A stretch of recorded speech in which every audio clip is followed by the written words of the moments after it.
Uhum. E aí, galera? Tamo ao vivo. Deixa eu botar aqui na tela logo, calma aí.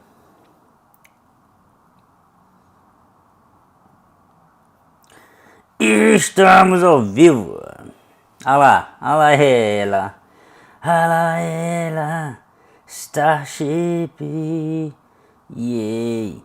Deixa eu ajeitar algumas coisas aqui.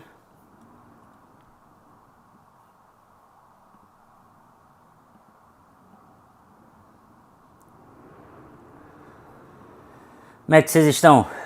São 9h05 da manhã pra vocês aí, né?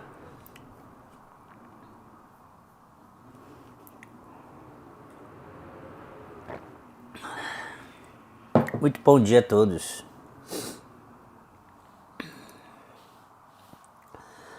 Muito bom dia.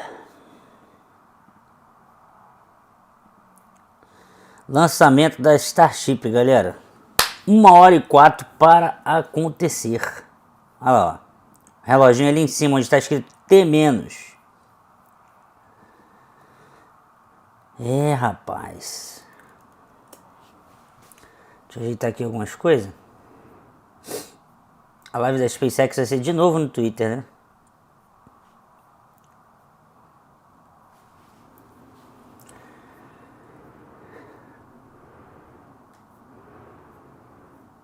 Deixa eu ver aqui.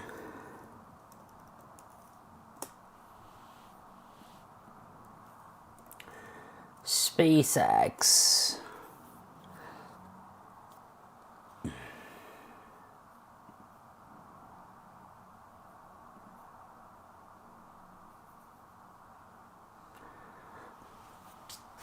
A live da SpaceX está dando para começar em 37 minutos.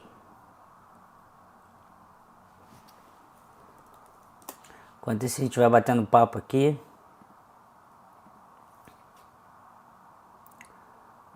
Deixa eu só ajeitar um negócio aqui.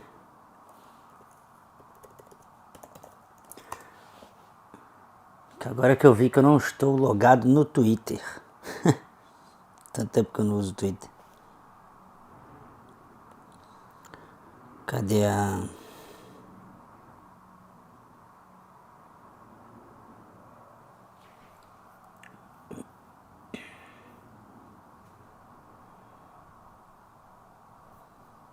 Sérgio já deu quase scrub no lançamento. Sérgio e Pedrão tá lá, né?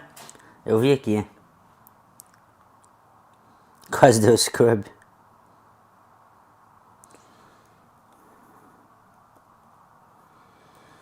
Por quê? Caiu do barco? Quase caiu do barco.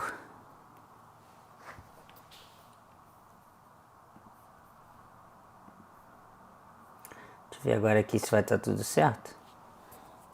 Aí, beleza. Meio-dia 37. Meio-dia 37 pra mim, tá? Daqui a 31 minutos pra vocês. A live começa lá do...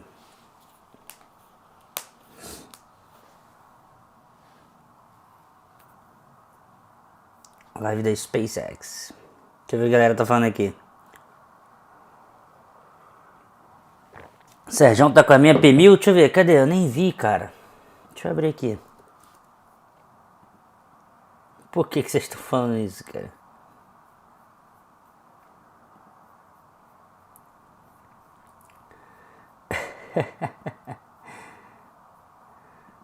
Cadê aqui?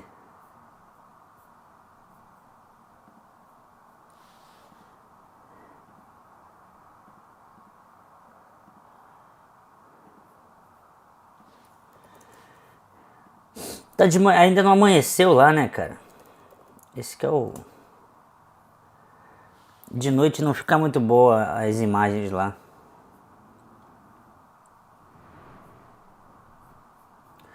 Ainda não amanheceu.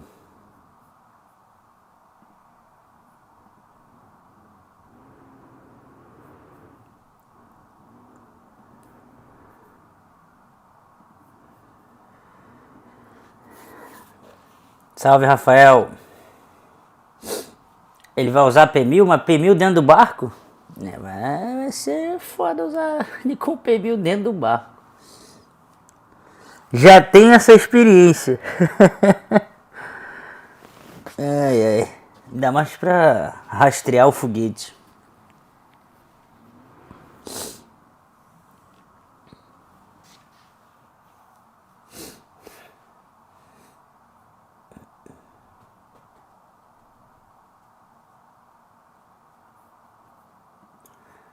Eu já vi aqui o Pedro.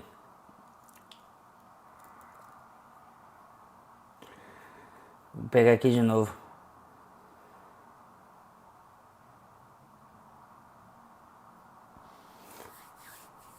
Ah, o de antes!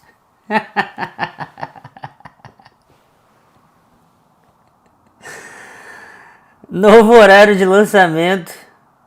Porque a equipe tá tirando os barcos da região ali. Aí a galera zoou falando que o Sérgio tá atrapalhando o lançamento. Caralho.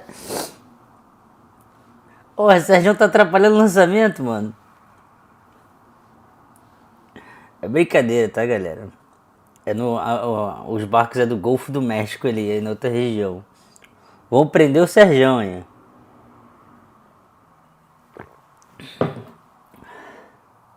O xerife tá apitando lá na live do Sérgio.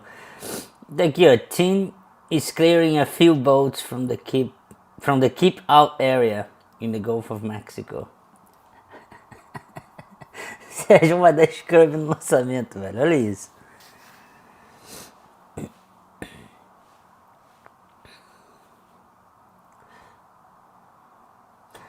Lançamento é daqui a pouco, Jean. 58 minutos para lançamento previsto. Já amanhece mais um pouquinho. Isso é 8 da manhã, mais ou menos, né? Pra eles lá. 8 da manhã para o horário deles. Caramba, é muito fuso horário para me calcular aqui, velho. 8 da manhã deles. É 9 da manhã para vocês, que é 1 da tarde para mim aqui.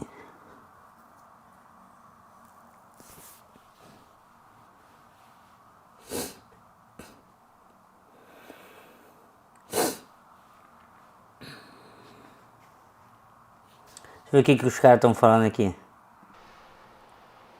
As we get ready to hopefully see some evidence of the start of prop load. Again, as we've had for just the T0 a few times here, but we should be about 4.5 minutes from the start of LOX load on the ship upper stage. Unfortunately, the timing is such that the fog is beginning to clear and we're getting a bit of a better view on Starship itself. So we should hopefully be able to see the frost line forming.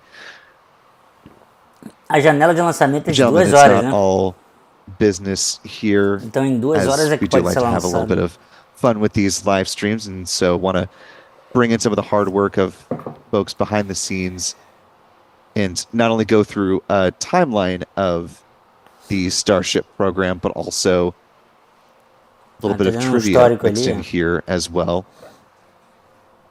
Trivia. So I want to start with this Quem é que first, lembra? obviously still present. Quem que lembra essa trivia aqui dos caras do Space Flight Now? O quanto de tempo que o Starship, que foi o primeiro lá que eles testaram, essa imagenzinha da direita ali, quanto tempo durou no teste de 150 metros? Letra A, 48 segundos, B, 57 segundos, C, 1 minuto e 13. Porra, eu não lembro, cara, eu acho que é 57 segundos. Já tá virando história isso aqui, mano, parece que foi ontem. Que doido, velho.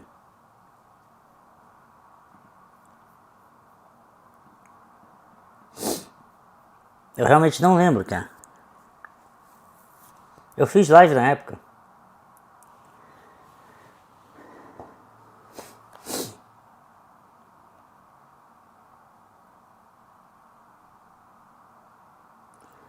Deixa eu postar no Instagram aqui a live. Bora, galerinha do Instagram, live da SpaceX, agora lançamento da Starship, é o pessoal aí no chat. Bora.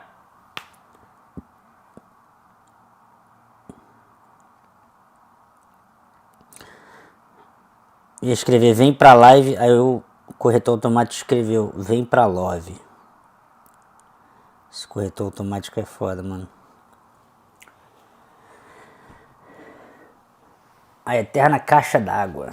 A caixa d'água voadora.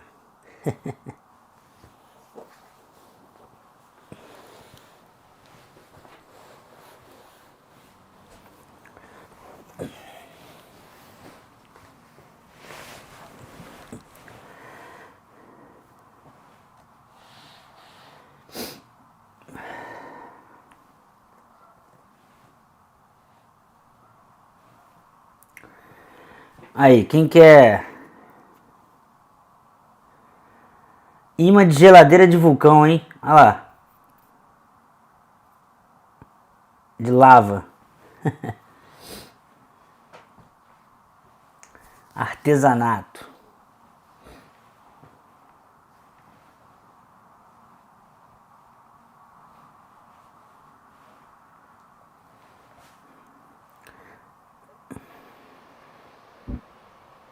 Good eyes to all of you for that. Valeu, Fernando. Tamo junto. Hopefully that venting does mean that they're conditioning to start prop load.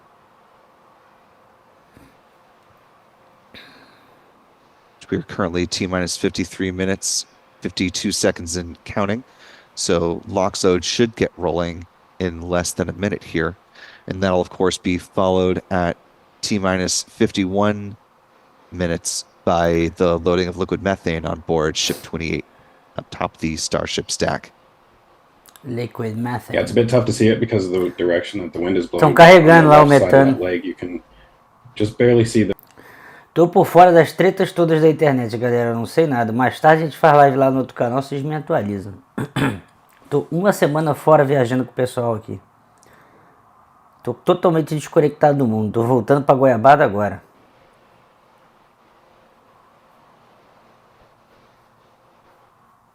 So that's great news. We're definitely getting close. We're definitely getting close and... Ah, eu tenho uma coisa interessante pra mostrar pra vocês. Deixa eu achar aqui. Que deu pra ver aqui na Islândia, só que eu não tava lá. Mas foi perto daqui, foi em Akureyri. Tá ligado aqueles redemoinhos no céu que acontece? Quando tem um lançamento de foguete num horário específico da madrugada. E aí tem aquela interface entre as duas camadas da atmosfera. Na verdade, o que faz aquele redemoinho é quando o foguete precisa fazer um spin, né? Quando ele precisa girar. Deu pra ver aqui na Islândia, cara. Olho nu. E teve um cara que tirou foto. Eu não sabia que teria, né, a possibilidade disso acontecer. Senão eu teria ido lá pra ver. Inclusive fazer live. Ou um vídeo, algo assim. Deixa eu pegar aqui pra mostrar pra vocês. Teve um cara que tirou foto, mano. Get us away from the question, but that was a little strategic because I'm not sure if I know the answer to this trivia question. Well, there's nothing wrong with that. It is some tough questions that the fellows in the back came up with. So we'll pose our next one to the audience out there. Before we continue on, do want to thank some folks for their support as we continue to step through. Really appreciate all of the live viewers who are joining on either the Spaceflight Now live stream or Lab Padres live stream. If you haven't already, be sure to click the like button on whichever stream you're watching and share it with your friends and family as we are getting close to the launch of Starship on its third integrated test flight. We'd love to bring more folks into our live coverage in a great, robust conversation with some wonderful folks. I want to thank Paul Tom for a $2 super chat, helping to support our coverage this morning. Thank you, Paul. Aqui. Achei. Another $2 super chat from Benoit Shillings. A little bit of support there. Really appreciate that, Benoit. Aqui. Aerospace rocketry with a little bit of Estão vendo essa imagem aqui? skills behind their fandom. They say we build and fly scale rockets, and they're currently working on a 1/48th scale of Starship. Estão vendo essa imagem aqui? Before we continue on with some more comments from our respective communities, to you, Thomas, we've been talking about the excitement and the sort of energy built around Starship, but I guess just, to expand it out a little bit from there. Olha só, estão vendo essa imagem aqui? Deixa eu olhar aqui na tela.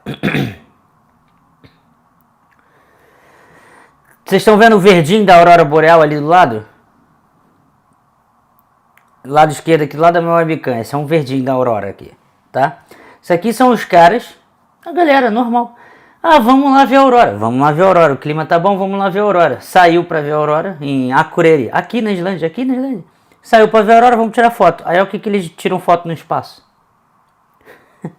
Isso aqui é o Falcon 9, velho. Isso aqui é o Falcon 9, mano. Bizarro, né?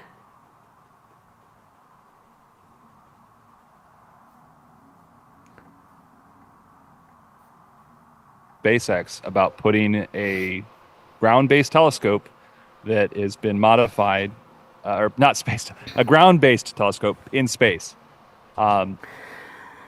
Para alguns lançamentos, algumas coisas específicas, você precisa girar o foguete, girar mesmo assim, entendeu?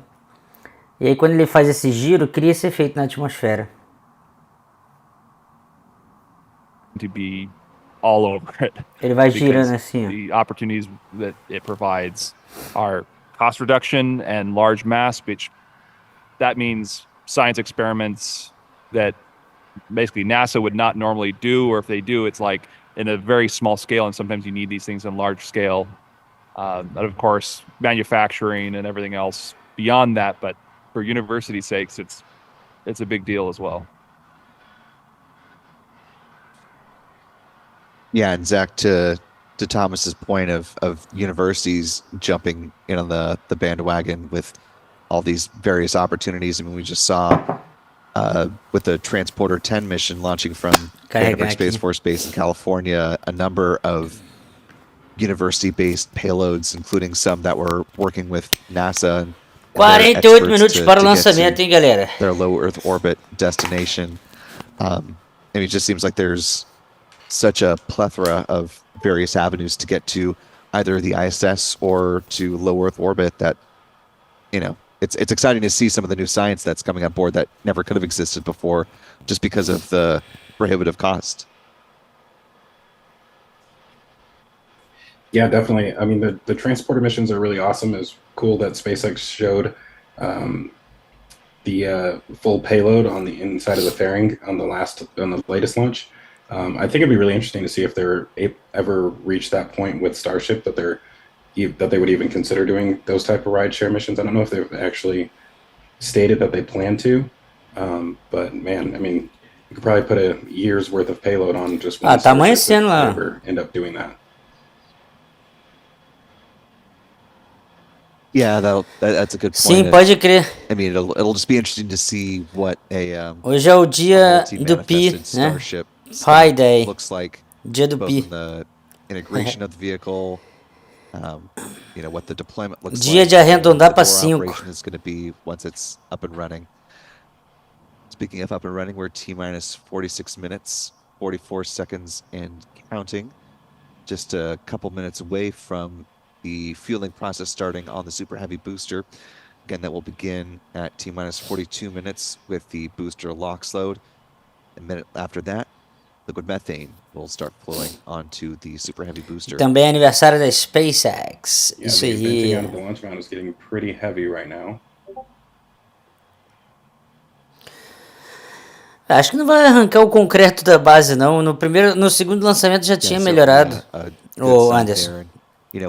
No segundo lançamento já tinha melhorado. Esse aqui é o terceiro, né? From the tanks area. Vamos ver, né? Vamos ver. On a Falcon 9 or Falcon Heavy mission, but Zach, I suppose if you could just now that we're getting a clearer view with less fog, just explain to folks at a ground level. E agora que eu vi, Rigel me virou membro do canal e 2 mais 11. Yeah, so Deu de On the presente right side, I guess, at the tank farm, uma inscrição. Valeu, gente. Tamo it's a little junto. confusing. Usually, you don't see the venting inside of the tank farm once they've started pre-chilling the lines going to the launch mount. So,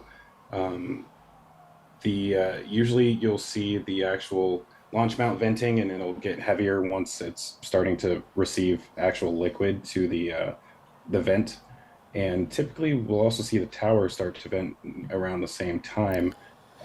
Lab Padre não The tower costuma vent is a lot more dar obvious, strike? Acho que sim, mas aí depois eu tiro a live. even from a distance, just because of how high up it is. But essentially, the same process happens on the tower. They have to chill all of the lines going from the base of the tower all the way up to the 5th level of the tower where the QD arm is. So that'll be one of the signs we're looking for once they're preparing to load the ship. But there's obviously far more propellant that's needed for the booster than the ship. So typically we'll see them start to fill the booster first. Acho que hoje vai, vamos ver. Start the ship shortly Espero que after vá that. mesmo.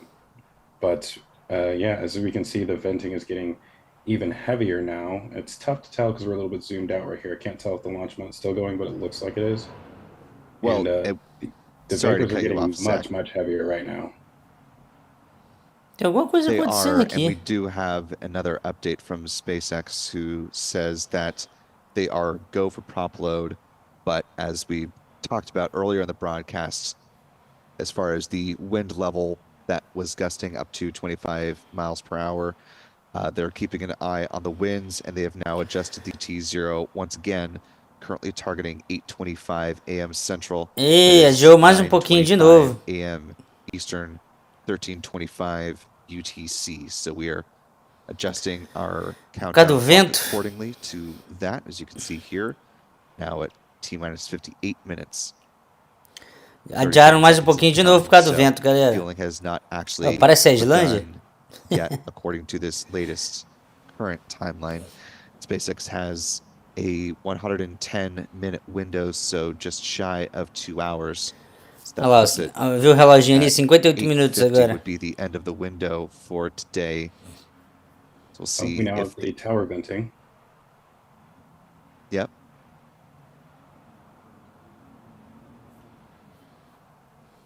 So certainly good signs that the lines are being conditioned for the start of fueling. Sort of analogous to the big vent that we would see from the feed lines for a Falcon 9 or Falcon Heavy rocket that comes Pois é. before upper stage LOX load.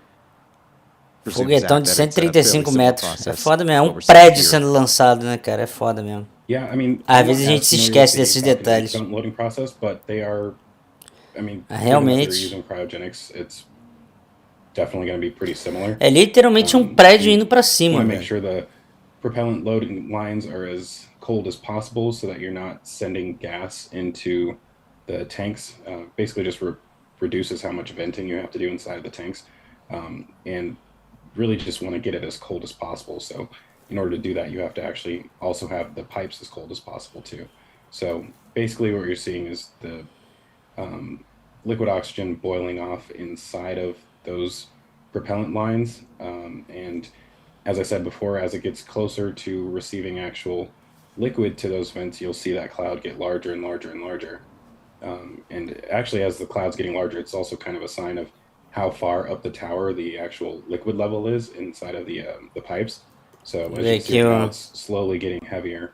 And eventually, we'll probably see that cloud reach a point where it actually ends up touching the ground. It'll be so large. That's certainly pretty impressive. Pretty impressive. Cadê o...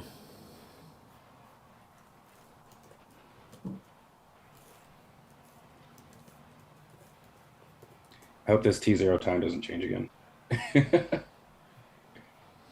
Ele acabou de falar, espero que não We mude certainly o hope not, but you know, horário de the lançamento de winds will do novo. what the winds will do, I suppose.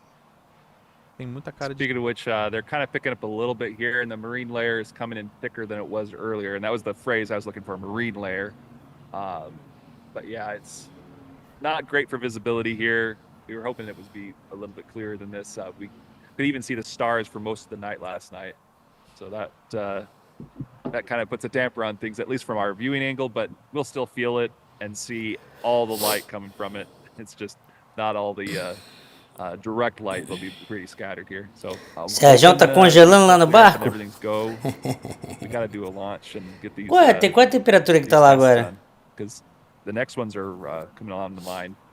So Yeah, before we talk about sort of what's coming next down the pipe, just want to put a pin on the weather side of things. Just looking Aqui at agora my tá. weather widget here. Aqui Right agora now, tá menos winds are 2. about 18 miles per hour Mas eu também tô in dentro the de casa, area né? of South Padre Island, which is just a little bit north of Starbase, of course, with gusts of most recently 27 miles per hour. And as Stephen mentioned a little bit earlier in the broadcast, SpaceX hasn't disclosed a lot of information about the wind tolerance of Starship at liftoff and during flight. So that's Exatamente, Wellington. unfortunately a little bit of an unknown. 8h50 até 10h50 horário de Brasília. There'll be more forthcoming with information on that, just so we're all better informed and we can do this reporting work with a little more authority as concerns the wind elements of it all. But to Zach and Na verdade, Thomas 1 hora a and mais, não? Stephen, I'll bring 9h30 you back até in just a 9h50 second até here, 10h50. but as Até you've been 11h50. watching this particular Starship integrated vehicle, obviously we saw Ship 25 going through some recent testing, and there's much more that is out of frame from this camera point of view that's happening at Starbase. Give folks, for those who have not had an opportunity to get down there, an idea of what's happening on the production and testing side here at Starbase. Obviously, they've always got Raptor engine tests. A janela de various lançamento stages começou of work, agora, but, 12h30 where are we UTC, looking são at as far 12h31. as the next Então, iteration of Ship and Super Heavy? é isso aí, I think, 9h30. right now, like even É de more important 9h30 than the até ships is the 11h50, actual just horário testing de process Brasília. itself. So we know that they are preparing to start the second launch tower at the actual launch site. So that'll be really awesome seeing 2 integration towers in this view. And in order to do that, they kind of have to move all of their suborbital testing away from the launch pad. So there's kind of double reason to do that. I think had they been able to build on the land that they initially planned to, which would be to the left of this view, into the wetlands, I think they may potentially have left that suborbital site where it is. But the other part of it is O vento aqui dentro reducing the também. amount of beach closures O that they vento have aqui for every time they dando do a beijo na janela cryo aí test agora. or spin prime or static fire test of a ship. They have to shut down the beach, and by moving that to another location, which is Thomas, you can give me the exact mileage. Probably. Alô pro Piauí, Arthur. If Tamo I junto. recall, it's like 4 miles. Yeah, that's what I was Ish. trying to guess. 4 miles Não tem down the live road. oficial da So SpaceX no they've YouTube, already galera. moved all Não of their tem. cryo testing for boosters and ships over to the São massive todas test site, lives and currently they're in the scams que process fala, que é of pra roubar constructing dinheiro. a large flame trench, which will allow them to do static fire tests of the ship at that site as well too. So they're in the process of doing that. They've kind of framed out the actual flame trench and also started to construct the base that the ship will sit on top of. And most recently, Rafael, o tempo pro RTB lançamento aerial fibers, we've tá seen, mais ou menos ok. 70% que eu they've vi actually aqui favorável. already O maior started problema tá sendo delivering os the ventos what will fortes. later be the Eles estão esperando water os ventos system. ficarem mais It's actually very calmos. similar to a lot of water deluge systems that you'll find on any launch pads with flame trench. It's like E aqui daqui a pouco vai nevar. basically form a ramp, and it's going to be really cool once they finished it. So they're making a lot of progress on it, and we don't really know what will be the last time they do a static fire test at the launch site. And I think that'll kind of be a sad day because we've all gotten used to being able to see the ship static fires kind of from these up close O views. Pix tá But funcionando that's going to sim. go away pretty soon. I actually was expecting that we would probably see Vou até ship testar 29 aqui, calma aí. perform its static fire before this Já launch. tinha consertado já desde a última But they live. ended up only performing the spin prime test, so I think they just wanted to get everything away from the launch site as quickly as possible so that they could move on to this flight 3. But yeah, that's one of the big things we're going to see coming in the future is all ship testing being at that massive Noé site. de Trenó mandó And, 5 as far reais as y vehicles 5 go, centavos. Carajo, mucha lluvia, se inundó toda la avenida we are y looking todavía at, no encontré una pareja de I think, minerales. what is there, Aí, viu? Tá funcionando. 4 ships left of this design. So this is what they refer to as version 1, and version 2 should be coming soon. We've actually not really seen too much hardware for that new version of ship, but they will be stretching the ship. I don't know if Elon confirmed whether or not they're going to move the flaps yet, but they claim that it's going to be a lot lighter. I'm not sure how that's going to be possible. Ih, since Roger they're Carvalho mandou actually 50 ali, stretching the ship. mas não apareceu por quê. But that's going to be one of the biggest changes that we're going to see in the near Caralho. future is with the ship. I don't know if they're really planning Ah, porque tu to tá aqui na Europa. make any major Aí não foi pelo changes Live with the boosters Pix, foi coming pelo up, but PayPal. we will see Entendi. them, Mas eu leio aqui a mensagem. integrate the Ah, agora apareceu. newer version of the Raptor soon, which has significantly higher thrust. Parabéns pelo seu trabalho, venho Parabéns pelo agradecer. seu trabalho. Venho agradecer mais uma vez. Graças a você conheci o país mais foda que conheci e vi a aurora boreal. I mean, it could be Yay, tamo junto, 12, Roger. Valeu, but cara. that's Tamo junto, something we're gonna brigadão. be seeing here soon. There's a ton of upgrades with the ship. It's kind of hard to just list all of them out. The Ring Watchers have done some really great articles talking about what's new on the current version of the ship. But as far as what we're going to see on version 2, it's kind of one of those things we just have to wait on because we haven't seen too much hardware for it yet. Acho que não tem como conseguir não, Pedro. Well, and speaking of waiting, Acho que não before we consegue jump in não, here, sinceramente. Thomas, we don't have to wait on the start of propellant load since we do have word from SpaceX that fueling on ship upper stage is now finally officially underway. So that is good news for hopefully seeing a launch in T-minus 48 minutes, 38 seconds and counting. 48 minutos, Although, hein? based off of what we learned last go round, SpaceX does have the ability to hold once they've started fueling before they launch. So they do have a little bit of wiggle room on the back end of this window, unlike a Falcon 9 or a Falcon Heavy launch, where once they've started fueling, they're committing to that current T0. Starship has a little bit more latitude as far as that's concerned. All right, Thomas, go ahead. I was going to say about stretching the ship, but that was all good news. I was very welcome to that news. The version 3 looked like that was the one that would be stretched. So version 2 is going to be lighter. Version 3 would be heavier, obviously, but they would basically be strategically lightening the version 2 ships.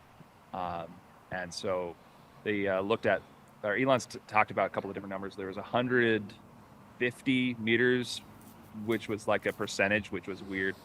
That would basically put the booster and the ship even larger than they are now. You'd have to be basically have them both the same. Tava sumido aqui no YouTube, não tô sumido não, cara. That's Você que tá sumido e não vem the mega assistir. base. So it really is like 135 meters is what. Faço live quase todo people dia lá get no into. canal, pô. And the big obvious one is the. Fiquei uma semana fora porque eu avisei que eu ia estar com a galera aqui viajando na Islândia. Stretch for, and then we'd also probably see that stretch apply to other ships, such as perhaps tankers, or even just the cargo capacity in volume that Starship can have is that stretched capability. So there's quite a. Mano, olha o barulho, vocês estão ouvindo? I'm excited to see when they will make the world's largest rocket even bigger. Caraca. Yeah, it's a little astounding, SpaceX's ability to surmount and surpass its own record. That is sort of the name of the game for them. A fumaceira danada saindo ali. Large launch vehicles that are either flying or in flight now.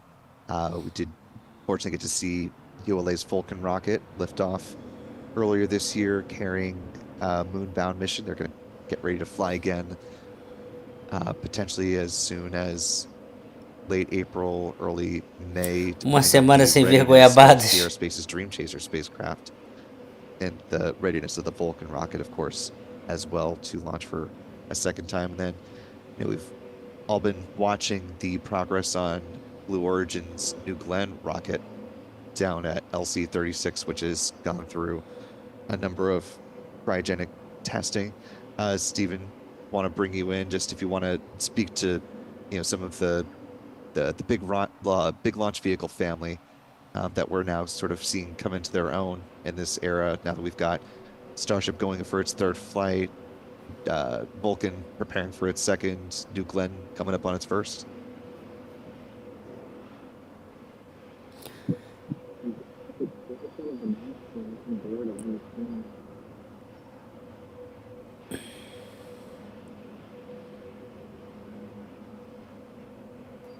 Vê se carregou aqui. Can you hear me now?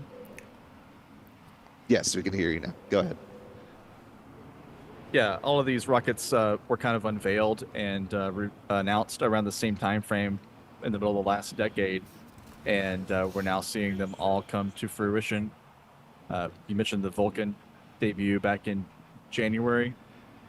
I believe New Glenn, the first launch, could be late summer, early fall for various sources, either August or October for the first New Glenn launch, which will be carrying a couple of satellites for NASA to Mars. So they have a fairly narrow planetary window to meet, and that is in the late summer, early fall timeframe. And we'll see how many launches Starship accomplishes this year. Elon has mentioned maybe around a half dozen or so. Caso o lançamento der certo, qual a função Starship vai desempenhar? Cara, ela é o maior foguete já construído até agora, assim, modernamente falando, né? E é para fazer lançamento comercial, cara, levar as coisas para o espaço. O objetivo final é ir para Marte. É sério, não é zoeira não. O objetivo final é ir para Marte. Nesse meio tempo vai lançando satélites, entendeu? Coisas para o espaço, como serviço de lançamento para outras empresas. Vocês não viram aquela da Lua? Que aconteceu agora há pouco? Que uma das coisas que os caras estavam testando, uma das empresas envolvidas era a Columbia, que é a empresa de roupa. Que eu comprei roupa aqui e tal. Aí eles estavam testando o insulador, né? Camada insuladora para aguentar. É vendido aqui pra caramba essa roupa como roupa de frio. E os caras estavam usando o serviço de lançamento de foguete para lançar uma tecnologia e estudar lá o que acontece lá no espaço. É porque essas coisas são muito distantes do brasileiro, entendeu? Até todo mundo entender isso vai demorar muito. Potentially a tall order here, but let's say that all goes as well as SpaceX hope it does today. Do you think that, based off of what's available at Starbase right now, both from a hardware readiness as well as pad support readiness, that an additional 5 or so launches this year is within the realm of possibility, given the FAA's clearance of such operations? Well, so the operations physical capability, that's still going to be in question, but the thing that we've seen most recently is they have at least either improved or repaired what was going on with the OLM as of the last flight. So there's this maneuver that has been called the pad avoidance maneuver, or tower avoidance maneuver, sorry. You'd also want to avoid the pad too, for sure. But yeah, they've basically reinforced it with additional stainless steel and everything else there, closer to the QD area. Hime, qual seria o melhor material para escudo de calor? O melhor material, não sei, cara, porque cada um inventa o seu próprio compósito. O da SpaceX vocês conhecem, né? Qual é, né? O PICA-X. Não é zoeira, não. Escreve aí no Google aí que vocês vão ver. We're going to see some of the changes that they will need to make to increase that tempo. So right now the vehicle is Quinta série mais forte. And then it will become reusable after all the tests and everything else is complete. But those are big stages to get. Right now, Falcon 9 is way past the refurbishable stage. It is in the reusable stage. It's in the airline industry that I've heard fellow commentators here have talked about, like tail numbers and things. The promise of Starship is the same in that it's so oftenly used as a vehicle that you can kind of put it that attributable, like, nice direction of saying it's going to be the airline industry ready. You basically do some preventative maintenance, check out some things, and fly it again. Right now, the coking thing is an issue with Falcon 1 or Falcon 9. Technically, Falcon 1, if it was reusable, would be as well because it had the Merlin. But anyways, the whole system is. Já se espera pouco sem explodir, Carol. So, Zach, you probably have more in-depth details on the infrastructure. Want to jump into that before we move on? So the question was the infrastructure. It was basically the infrastructure changes for reusability of this vehicle. Bora, Matheus, tamo junto. But also the pad infrastructure. And you're stage 0, Zach, so you can definitely jump on that one. Before you do jump in here, Zach, just want to note what I think you were. Vai dar bom, eu acho que vai dar bom. That we're seeing now frost rings start to form around the super heavy booster as LOX load continues on, and looks like we're seeing a similar thing on the ship upper stage as well. So getting some good visual signs that the tanks are being filled and we're stepping towards it.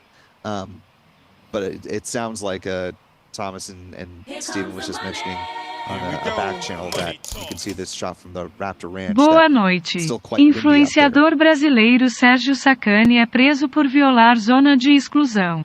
Complicado isso aí, cara, disse. It's very windy over in this direction. It's coming and going, but visibility a bit better than it was earlier.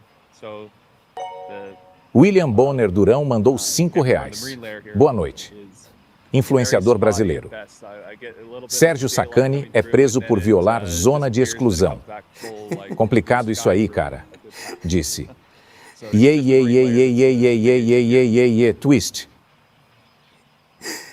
Zach, I didn't mean to cut you off. You go ahead. Você ia fazer as twist, baladas românticas. Ai. Esses pixies, esses modos são foda, cara.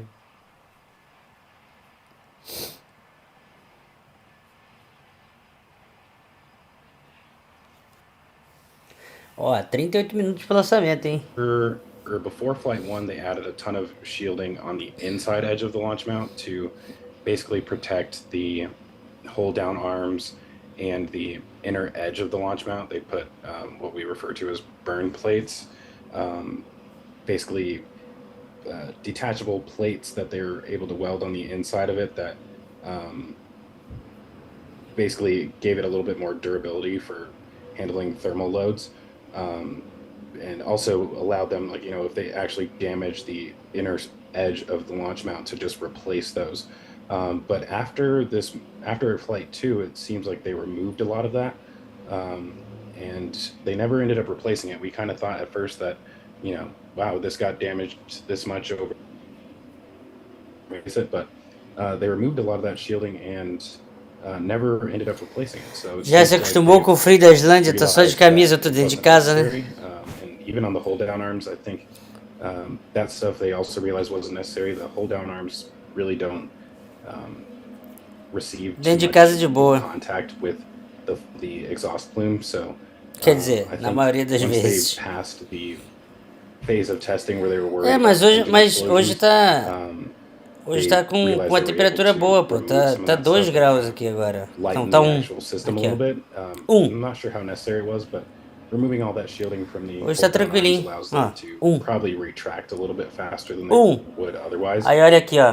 So that's one thing that they've done since the last neve, chuva, neve. The second integration tower, their plan basically is to get the second tower up and running, and once they do that, they'll switch operations over to that. Daqui a pouco começa a nevar aqui. Pad 2, and then they'll basically upgrade the first pad. So that's going to be interesting to see. It's tough to guess what changes are going to be made on the second launch tower, but Próxima excursão aqui na Islândia vai ser em dezembro. at the pad 12 dias, 11 noites. 27 de dezembro que vai começar. Vou trazer a galera para passar o ano novo aqui.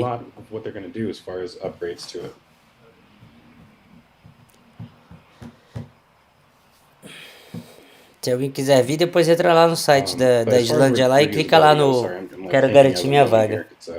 Been a long day. I'm going on like hour 28 of being awake. I think we may actually potentially see them add additional water deluge to the top surface of the launch mount. So that is one thing that they have had to replace is the also burn plates that are on the top of the launch mount. É sim, o Alisson. É a escada, sim. A lot of direct contact with the exhaust plume, especially with the pad avoidance maneuver. So every area that that flame has contacted in the last, actually just after the last launch, they replaced a lot of those plates on the top of the launch mount. So I think that kind of work is something that they won't want to do in the future. So they're going to have to come up with something that allows them to not have to do that kind of refurbishment every time. So I think that'll be one of the big changes that is related to rapid reusability of the actual pad.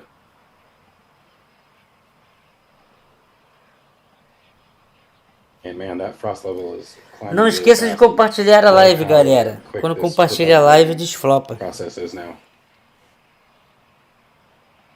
mean, it's really amazing because you're basically loading 10 times the amount of fuel on a Falcon 9. A chip não vai tancar a reentrada?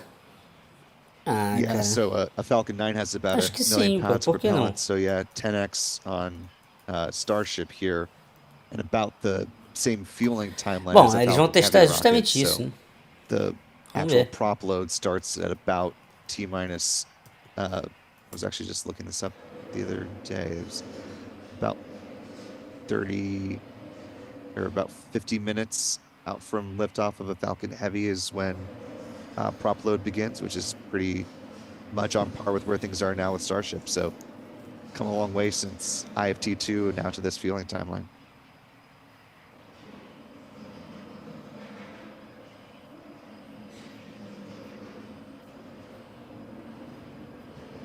And as we're just now seeing that SpaceX is getting going with its broadcast, we should be getting some additional camera feeds that we may be able to weave in and out of our own. É algum lugar nessa região aqui, ó. Spaceflight now. As far as mission audio, it's going to be a little bit of a dance between true mission audio updates, which we certainly want to bring you, and just additional SpaceX commentary on their own. So Oceano Índico indica reentrada, área de reentrada. Se for sucesso, né? Alguma coisa aqui, ó, nessa região rasurada aqui, ó. Pode ser que aqui que seja a região de reentrada. Vamos ver.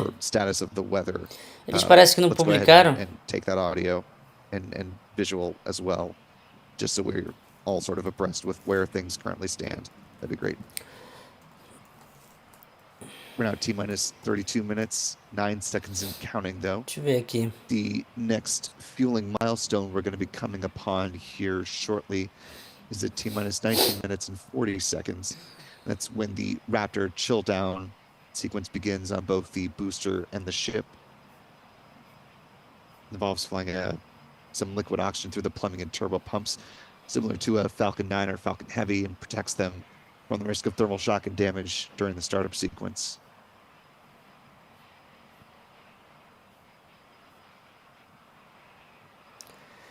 Piriri, pororó, tô lendo aqui, tô tentando ver se eu acho a...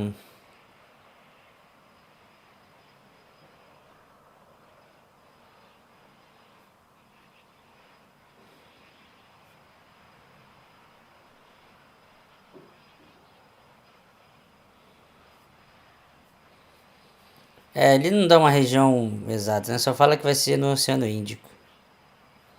Mas deve ser alguma região ali, daquela imagem que eu mostrei. Pretty awesome.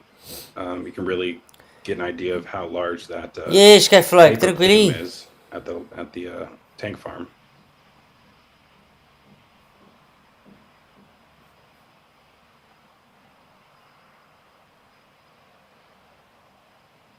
Sorry there, Zach. I was just balancing some audio things on my side behind the scenes, just making sure we can monitor what's going on with the SpaceX feed. And things sounds like pretty raucous at Hawthorne as they're getting ready to launch this third integrated flight test.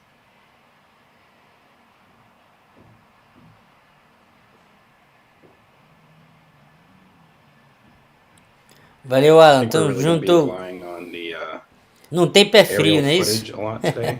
Hopefully they, what is it, the WB-57? I'm not sure if they actually bring the launch last time. Não I think they have tem another- pé frio. They must have another aerial asset up there. But hopefully they'll be able to get above that cloud layer. Mas quer dizer então que o Sérgio quase deu scrub no foguete com o barco really lá, see né? in this drone view here, Vocês têm que ir the lá zoar thickness ele, of the né? cloud layer here. Mas porra, Sérgio, sai daí que o SpaceX não quer lançar por causa I de got some tudo. good news on that. The marine layer that's coming in towards Starbase or to the ship here is getting better as far as visibility. I can see blue skies above it, a few clouds here and there, but Ele tá falando que tá melhorando o céu ali. it's at least looking to be a fairly clear launch as long as we don't get a marine haze layer behind the clear skies here. We'll keep watching.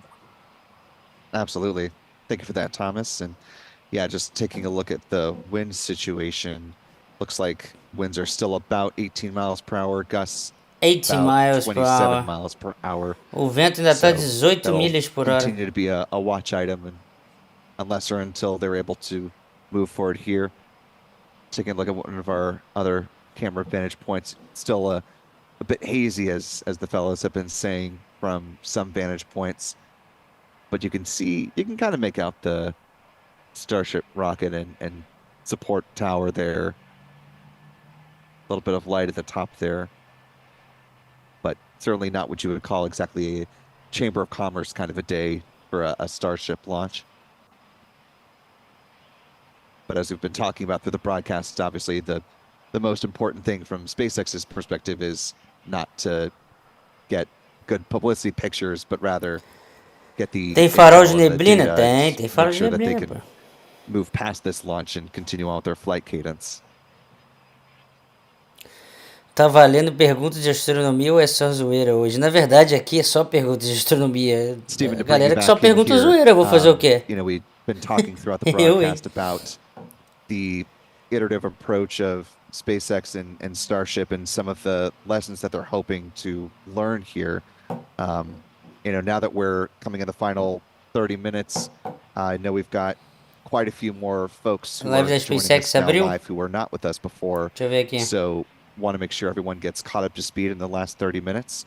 First off, before I let you go ahead, abriu aí. take a SpaceX abriu live, galera. The flight termination system and led to vehicle breakup. Starship's second flight test nearly completed its full duration burn. It ended at an altitude of about 150 kilometers and a velocity of 24,000 kilometers per hour, officially making it the first Starship to reach outer space. Like the booster, we've made upgrades to Starship's upper stage based on Flight 2 learning, such as improved leak reduction, fire protection, and changing the operations to increase reliability. Now, back at the launch site, the new water-cooled flame deflector and other pad upgrades performed as expected, so the pad required minimal post-launch rework. And that's a big reason why we are ready to fly again today. The ground support systems are designed for rapid turnaround of the launch pad between flights, and the improvements we've made ahead of Flight 3 are getting us closer to that goal.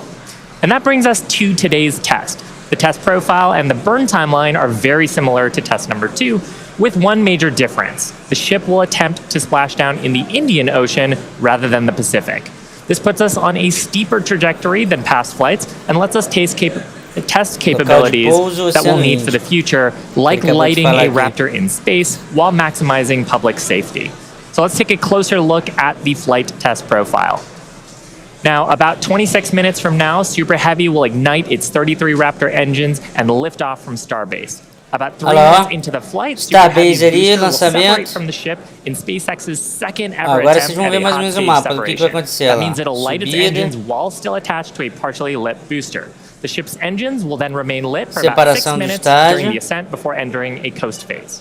Next, the booster will perform a flip maneuver Starship and funciona, execute a Super boost back Heavy burn, which, if volta. you recall, is where Flight 2 Super Heavy experienced a rapid unscheduled Descida disassembly. e vai The lá, hoping pouso na hardware água. upgrades made for this flight will get the booster closer to Splash executing down, a né? landing burn in the Gulf of Inserção Mexico. In the orbital. meantime, Starship will coast for about 30 minutes at altitudes between 150 and 235 kilometers, and the ship will attempt to fire a single Raptor engine for our first ever relight of a Raptor engine in space. Reentrada. And from there, the ship will head toward its destination, splashdown location in the Indian Ocean. Alguma região ali.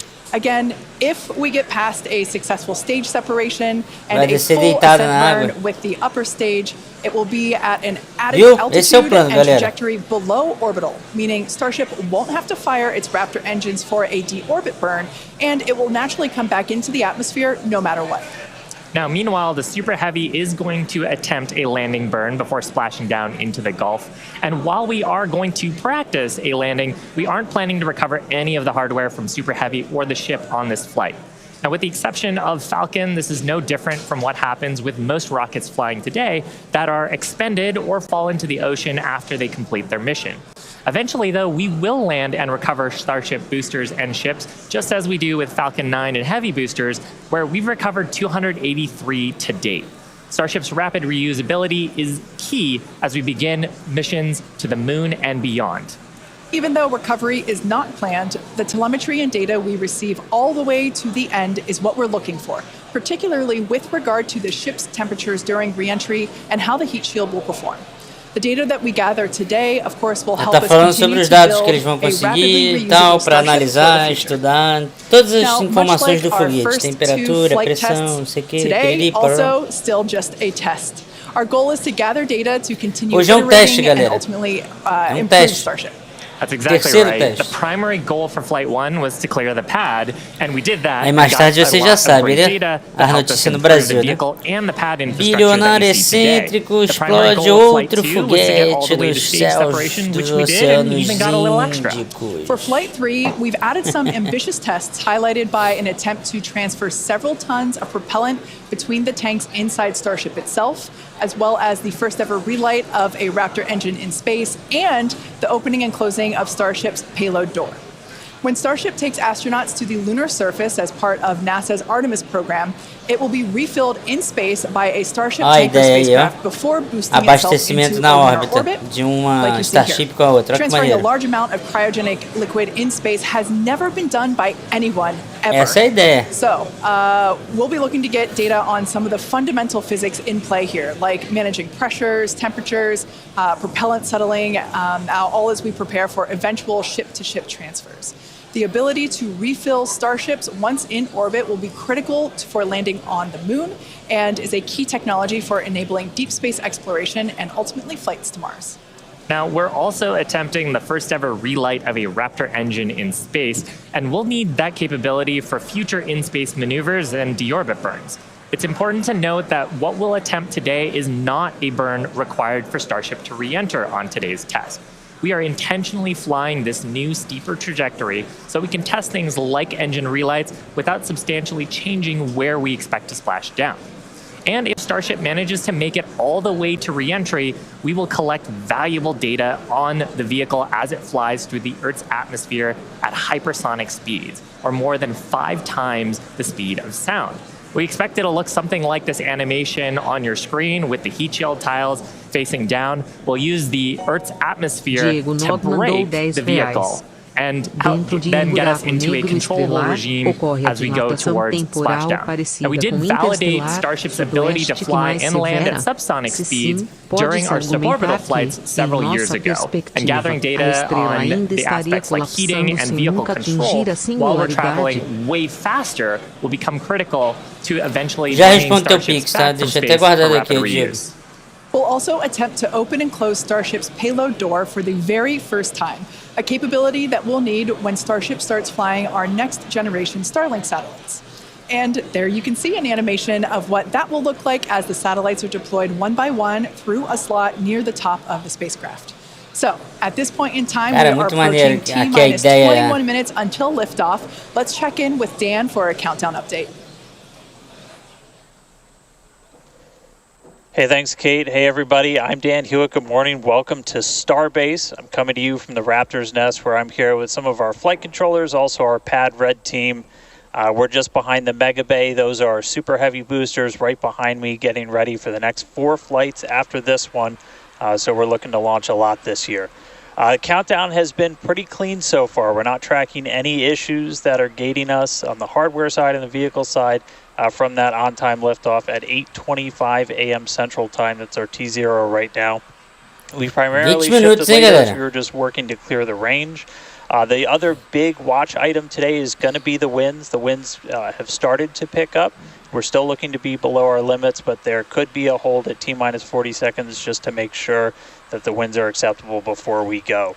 We are actively loading propellant on board the vehicle. You can see by the frost lines starting to build up.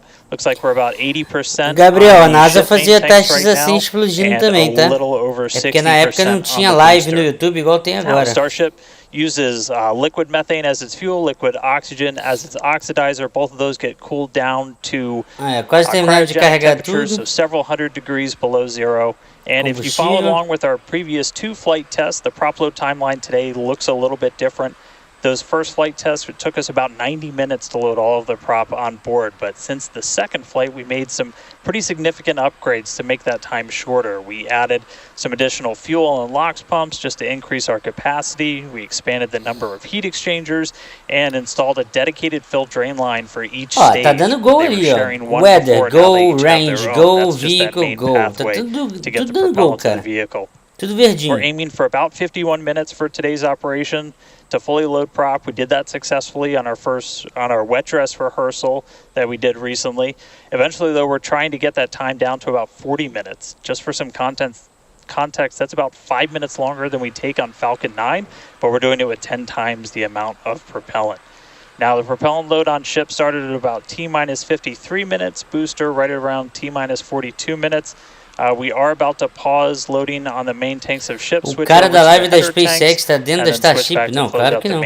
We're expecting all of the prop to be on ship at about T-minus 3 minutes 30 seconds. Como é que é o nome do lugar lá da Hawthorne, lembrei. Ele tá em Hawthorne, que é o local lá da quartel-general da SpaceX. Looking back for Flight 1, we lit those Raptor engines on the booster and lifted off about 6 seconds later. Flight 2, we reduced that time by almost 2 seconds. That just helps reduce the stress on the ground systems, improve the efficiency of the rocket. But right now, we're just about to pass 18 minutes away from launch. Winds, again, they're still looking a little bit marginal, so we'll keep an eye on those. We're not working any other technical issues, and the range is expected to be green.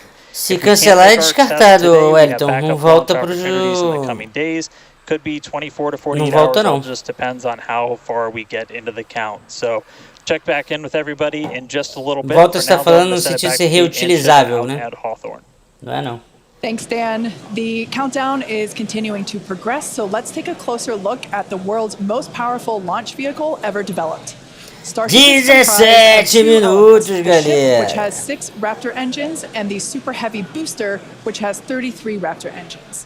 Starship is capable of about twice the thrust of the Saturn V rocket, and with future engine upgrades, it will actually be 3 times more powerful. Now, with those future improvements, that'll allow Starship to carry somewhere between 150 and 250 metric tons to orbit, depending on the configuration. For reference, Falcon 9's heaviest payload to date is just over 17 metric tons. So with Starship, we're talking about an order of magnitude greater in terms of payload capability to orbit. And that matters because the amount of mass we're able to launch per rocket is critical to creating a self-sustaining city on Mars. Primeiro superchat da live. Thiago Henrique mandou 5 ali. Bom dia, Felipe. Você vai pro Enast 24. Quando que vai ser? The ship stands about 50 meters or 160 feet tall. Stacked together, the booster and the ship are by far taller than the Statue of Liberty, which stands at 305 feet tall with its base. Eu preciso saber quando que vai ser. O foda é que na Bahia, né? 396 feet, so quite a bit taller there. Now, Starship's Não first sei, stage cara. has a diameter Porque that's na about Bahia 2.5 times eu sou that da of Falcon RJ, 9, cara. and we've got those 33 much larger Caraca, Raptor engines. quantidade de Great view of the motor, launch velho. mount looking up at those Cê é engines. louco. And we need them to power through the Vai Earth's botar os terraplanistas atmosphere and tudo embaixo gravity to aí, ó. deliver those massive cargo Deixar and payloads motor up pra to cada um space. agarrado ali, Moving ó, up the segurando. rocket, Starship is designed for vertical takeoff and landing on any hard surface, and that's as opposed to taking off and landing on a runway as aircraft do. And that's important because there are no runways on the Moon and Mars where we're going. The ship, which we're looking at now, features 6 Raptor engines. 3 of them are sea-level engines, 3 of them are vacuum engines. That means that those vacuum engines are optimized with a larger engine nozzle to operate in the vacuum of space and get us higher performance. The ship is also outfitted with 4 flaps to help aerodynamically control agora the tem vehicle's like no attitude superchat. during atmospheric flight and enable a precision landing. The body of Starship is also wrapped in a heat shield made up of 18,000 hexagonal ceramic tiles. Those are designed to insulate the vehicle during atmospheric entry, where temperatures can be as high as 2,600 tá falando do degrees escudo Fahrenheit. térmico. One of our test objectives today is to verify how Starship systems and thermal protection system tiles perform during reentry. And in between the first and second stages is our hot stage, Formato de which is hexágono, critical né? for our newest Por isso que ela tá separation pretinha em technique, cima which e we saw branco in embaixo. action during flight test 2. Yeah, that was a pretty exciting first for our team. Hot staging had never been done before as part of a reusable space transportation system, let alone on a vehicle with the size and power of Starship. Now, Depois responde no chat aí, Thiago, quando que vai ser o Enas 24? Enas, para quem não conhece, é o Encontro Nacional de Astronomia. And then the ship simultaneously ignited all 6 of its engines. Aí, The mostrando flames separated and the ship o último thrusted voo. away. That was the first in-flight test of the heat shield, and we were able to gather a ton of valuable data about hot staging. We maximize the vehicle's performance by leaving 3 first-stage engines on, so gravity can't rob us of precious velocity, or at least not as much. Hot staging also helps to ensure the ship's liquid propellants are at the bottom of the propellant tanks, which is where we need them to be in order to quickly light the ship's engines. It also reduces risk at stage separation because it creates a passive staging system so that physics will be doing the work instead of mechanical parts pushing the 2 stages away from each other. Ultimately, hot staging could increase Starship's payload to orbit capacity by 10%, which directly translates to more payload and more people to the Moon and Mars. Now, the first stop will be the Moon, and the SpaceX team has been hard at work proving out all of the systems necessary to make that possible. Critical systems for propulsion, life support, and even the elevator that you see here, which will take crew and cargo from the Starship hatches down to the lunar surface, are currently in development. And the data that we gather from each test flight helps inform their design. Here we've got a photo of some of the mock-up suits that are used to demonstrate the range of mobility that Eles ainda estão desenvolvendo o design, cara. have. And we were using these to do human factors demonstrations and figure out the layout of the elevator. So all awesome development work for a future moon mission. Super cool. Now, SpaceX will perform one Valeu, 2 mais. Obrigado pelo 1,49. Tamo junto. 3 mission, which will be the first human surface expedition since 1972. After those first expeditions, we'll be ready to fly more people along with everything it takes to build a moon base. There's so much to look forward to. It's incredible that humans are finally Vai going back ser to em the moon. novembro. You couldn't have said it better, Kate. And the moon is eu não just sei, cara. the proving ground. It's just the start. Eu acho que em novembro eu vou estar aqui na When time comes to make the Islândia. leap to Então eu não Mars, sei. everything ramps up by orders of magnitude. The logistics of supporting Tem an que ver com os entire organizadores city do on Mars evento lá. are daunting and will require millions of pounds of cargo flown from Earth and spread out over thousands of launches. And today's flight test is one more step toward that ultimate goal. We're currently at T minus 11 minutes, 47 seconds. Let's check in with Dan once again for a countdown update. Hey, Kate. Still good news from down here at Starbase. We're not tracking any technical issues that are going to block us to a launch. Our T0 time still holding to 8:25 a.m. Central, so just about 11 and a half minutes from now. The real thing we're going to keep an eye on is the winds once we get there. Grande Hime, gostei muito dessas explicações sobre galáxias no curso Big Bang. Show de bola. Either let winds die down, make sure we're in the right structural limits, everything like that. So don't be surprised if we do a hold at T minus 40. We've done those on previous flights. but we are not tracking any technical issues. The range is going to be green for launch, so all that really great news. Eu não esqueci o pix que você me mandou do buraco negro não, tá? We're just about done loading the header tanks, the 2 smaller tanks. Foi uma pessoa que mandou aí. Daqui a pouco eu falo, porque a gente tá vendo aqui o lançamento. 85% full, and then booster, both fuel and LOX over 80%. So looking good there. The launch pad itself is getting ready for liftoff. We commanded the booster hold downs open already about 20 minutes ago or so. 10 minutos para o lançamento, galera. Has sufficient thrust to overcome its weight. Your thrust to weight ratio goes over 1. It's going to lift off. We don't have a command to actually release the hold downs once it starts up. Just also a reminder, actual liftoff happens a few seconds after you see those engines ignite. So you'll see fire, and then a few seconds before Starship really starts to take to the skies. Our range team just going to keep on making sure land, sea, air are all clear as we really count down. But that's the latest. O clima tá just melhorando coming up mesmo on lá. 10 minutes before launch. Everything Tá dando pra ver um azulzinho ali no lado da esquerda. E o vento tá, pelo menos na direção aqui da câmera, o vento tá pra direita ali. Now, if you've been following SpaceX over the years, you've no doubt heard us talk about our goal of full and rapid reusability. Nearly all of the Falcon boosters flown last year and this year have been reused, or as we like to say, flight proven. We've landed Falcon 9 and Falcon Heavy boosters 283 times since first doing so in 2015. And with Starship, our mission is to take reusability even further by reflying both stages with little downtime between flights. And we plan to fly as often as possible. Hime, te conheci na live de Sejão, gostava de ver. Pô, é tempão isso, hein? Caramba, isso foi quando? 2018, 2019. É mó tempão isso. Tamo junto, Lucas. Now, even though we are not recovering Starship today, test flights like these provide the critical data that we need through every phase of flight. And that data informs future missions and gets us to that future where Starships are being recovered and rapidly reflown. Our teams are also working on the ground systems that will support rapid reusability. When we start recovering Starship boosters, we'll want them to return to the launch site for a quicker turnaround, as you can see here depicted in this animation on your screen. This is when the tower reveals its dual purpose. After launch, the arms or the chopsticks on the tower will help guide the booster into position to ensure a soft landing. Now, if you're thinking that this sounds hard or even impossible to do, well, that's the inspiration for naming them chopsticks. Some of you might recall a little film called The Karate Kid, where Mr. Miyagi famously taught the main character, Daniel, that if he could reach a fly with chopsticks, he could accomplish anything. Now, today we do have 4 ships and 4 Super Heavy boosters built, with more coming off the production line as our Star Factory continues to grow. These vehicles are slated for future flight tests just like today's, and in fact, just this week we static fired our next ship that's planning to fly and expect to test the booster as soon as the launch mount is free from today's flight test. Now, as a reminder, today is still just a test. While we really hope to get our splashdown location in the Indian Ocean, but any data received it's the third of many future flight tests for Starship before it becomes fully operational.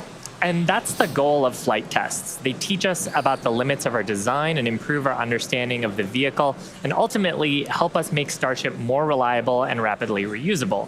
So whatever the outcome and however far we get, we can promise excitement. And things look like they are moving fast at Starbase, and that's exactly how we like it. Isso aqui é uma touca jovem. Iteration is a key. Uma touca jovem de menos de 6K anos. We've done it with all of our major innovative advancements, including Falcon, Dragon, and Starlink. We believe that if you're not failing, you're not learning and improving the design. Yeah, many of the innovations that we've developed have come from our failures, and they teach us how to avoid the perils of spaceflight. O vulcão pode entrar em erupção a qualquer momento aqui, tá, galera? Por isso que eu tô olhando toda hora na janela aqui. Allows us to make the design better and better to do some of the great accomplishments with reflight that we've had so far. Exactly. One of the examples that we love to talk about is the Dragon capsule. Eu perguntei se o Juliano do canal Somos Míopes porque somos breves iria. Ele disse que vai. Seria muito bom a galera YouTube iria. Eu pergunto porque parece que a organização tem vergonha de perguntar. Então, cara, o problema é que eu moro longe, né? Então é muito gasto de hotel, de passagem, essas coisas, entendeu? We had to do a lot of corrosion analysis eu por mim based on vou flights that sem had nada, splashed vou down por and ir mesmo. analysis on hardware received there. And now our Dragons Não are é nem questão de chamar nem nada não. O problema só é que eu gasto muito dinheiro para ir. at a much rapid pace than they used to be. Yeah. So, I mean, great learnings Aí por isso que eu geralmente não vou, entendeu? Tanto que eu nunca fui nenhum. Cargo vehicles have directly improved the operations, and they've helped us change our understanding of what's possible when it comes to rocket and spacecraft reusability. Now, we're just under T-minus 6 minutes, so I think it's another good time to check in with Dan. Se tiver opção, eu viro a minha câmera aqui e boto na janela para vocês verem. Ah, tá com a chance altíssima de entrar em erupção aqui o vulcão. Good. 5 minutes 35 seconds, and we're counting down. We are just about at closing the prop load sequences on booster and ship. Just a reminder, ship we're going to close out at around 3 minutes and 30 seconds, booster at about 2 minutes and 50 seconds. Once all of that prop tranquilo? we'll have about 10 million pounds of propellant on both stages of Starship. Now, after that happens, we'll go through a couple of different procedures. Tô olhando aqui na janela ver se pushbacks, clearing out the lines between se acontecer eu consigo ver aqui da janela. Before we get to launch. And then in the next few minutes we'll get the final tem motor para cada terraplanista aí. Final thrust vector control on the booster checks. And all that'll be performed. A galera deu uma gritada lá, viu? To hold, we have a hold gate built in at T-minus 40 seconds where we can hang out. It sounds like today we'll have about 15 minutes to hold at T-minus 40 if we need to. If we hit that right now, it looks like the most likely reason would be winds. We're not tracking any technical issues to our T0 at 8:25, just about 4.5 minutes from now. So, I mean, everything's really looking good.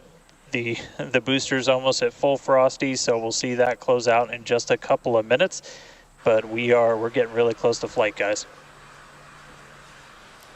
The excitement is definitely growing here in Hawthorne, SpaceX headquarters. There is a large crowd gathering. You might hear them cheering occasionally. Now, Dan mentioned a good point about the holds.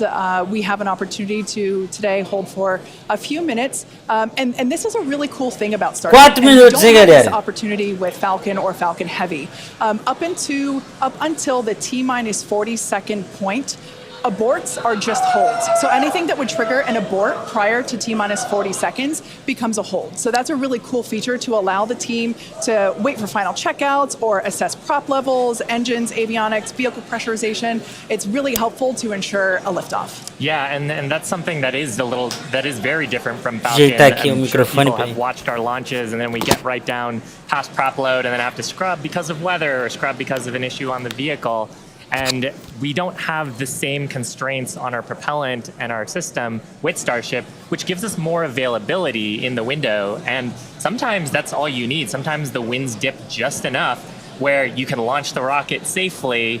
And otherwise, if you didn't have that ability to hold a few minutes, you might miss that window and then have to recycle to another day. Yeah, exactly. Which is kind of like today, like we mentioned earlier. 3 minutos para o lançamento. So, good news there. So we are still continuing to progress. We're looking at liftoff in just under almost 2.5 minutes from now. Super Exatamente, vai ter hold de 40 segundos. There's nothing more exciting than watching a test flight for Desculpa, a vai ter program, and that's where eles vão parar o relógio em 40 segundos antes do lançamento. Eles vão parar o relógio para dar um final check, entendeu? Vai dar uma checagem geral da parada toda vez que está tudo funcionando. E aí eles vão soltar o relógio. Tá bom, galera? Work those things into flight test number 4 and new objectives there that'll eventually get us to that glorious, rapid, reusable future that we so badly want. Yeah, for flight 1, agora que eu vi que tava sem a câmera. We did. For flight 2, we wanted to get through. Galera, se vocês quiserem apoiar esse humilde pequeno canal, aqui em cima, ó, 15% off. Insider, Felipe 15. Usa lá e compra uma Tech T-shirt que você vai apoiar eu continuar fazendo esses conteúdos aqui. E eu não esqueci do Pix de perguntas de astrofísica, já vou responder. Aí a galera gritando aí. We have closed out the prop load on the booster and on the ship.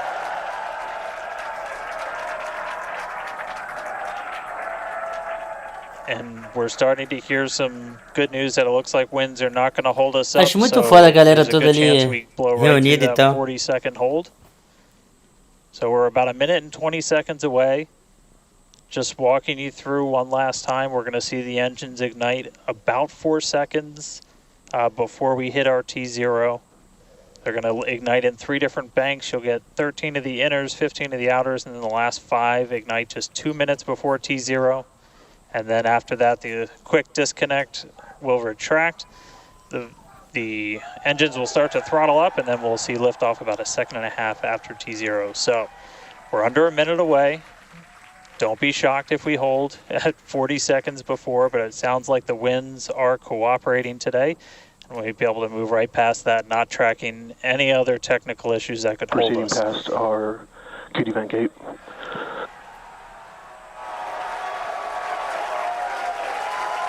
Through the QD vent gate, past the 40-second hold. Go for launch. Mano, eles passaram o negócio ali. Flight Director Ty Huntington telling the team we are go for launch. So 20 seconds. Eles deram o gol, velho. Aí, galera, eles deram o gol, galera. Vambora, vambora, olha lá, ó. Já apareceu a telemetria embaixo, hein? 9, 8. Olha lá. 6, 5. E vai, olha só, mano, caralho. Mano, subiu, foi. Tá porra, mano. É um prédio levantando nessa porra, 120 metros, cara. Tá doido. Cê é louco. Que deu ruim na câmera da SpaceX ali, ó.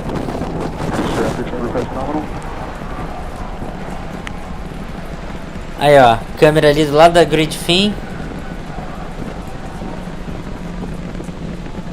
30 seconds into flight, we are feeling the rumble. We are seeing 33 out of 33 Raptor engines ignited on the super heavy booster.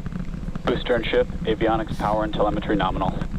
Acquisition of signal, corporate grid. Nominal, tudo nominal. Tá tudo ok. Continuing to get good call outs, our trajectory looking nominal, systems looking nominal, just amazing to see all. Sistema tudo ok, trajetória ok, tudo ok por enquanto, galera. At this point we've already passed through maximum dynamic pressure and passing supersonic, so we're now moving. E todos os motores aí. Caralho, galera, todos os motores funcionam, galera. From the ship cameras.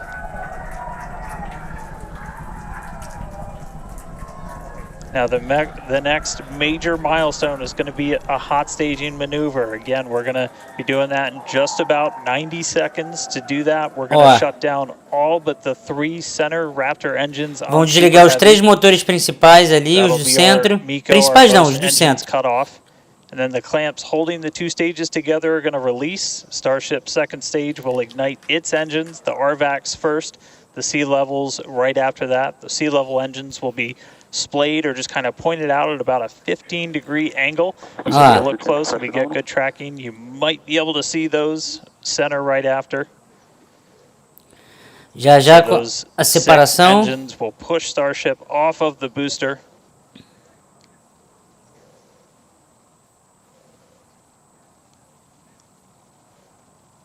All right, counting down now. We're going to be coming up right at around the 3-minute mark on that hot staging maneuver. Again, we'll see the booster engines start to shut down. You'll see all but 3 lights go out in the middle. And then we'll see the engines ignite on ship, pushing it away. And that will start carrying the ship into space. Booster will start to do its flip and then move into the boost back burn, setting it up for eventual splashdown in the Gulf of Mexico. Valeu, 2+, obrigado. Separou.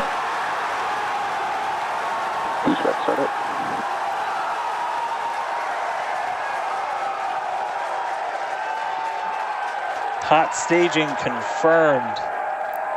Deu certo, mano. Caramba, aí. Its way back, seeing 6 engines ignited on ship.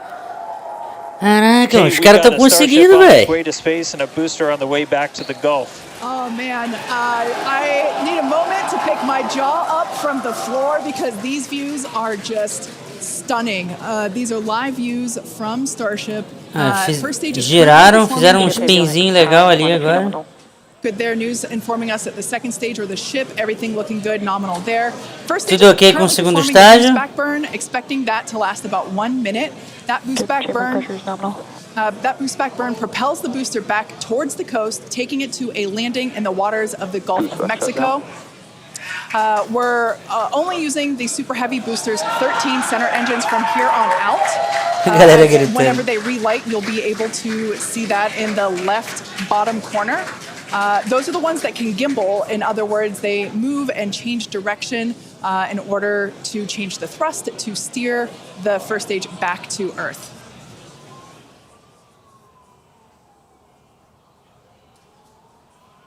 Wow, these are just incredible views coming to us. Tá tudo aqui, galera. Eu tô aqui só prestando atenção, mano. Cara, muito foda. The first stage on the left-hand side of your screen, or the super heavy booster, as well as on the right-hand side of your screen, that is Starship, or we also refer to that as the ship. Now, the boost back burn was the first of 2 burns required to return it to Earth. The next one will be the landing burn, where all 13 center engines will initially ignite and then transition into a 3-engine burn to help slow it down. Now, just as a reminder of the stage 1 test objectives, we're looking for controlled ascent, which we have so far. Stage separation, which, gorgeous, we cruised right through it, as well as on a nominal trajectory. Good news there, telling us that the path that Starship is on is good. Now, Starship's second stage is still firing its engines, and as you heard, following planned flight path. The ship objectives, we're looking for hot staging, again, cruised right through that.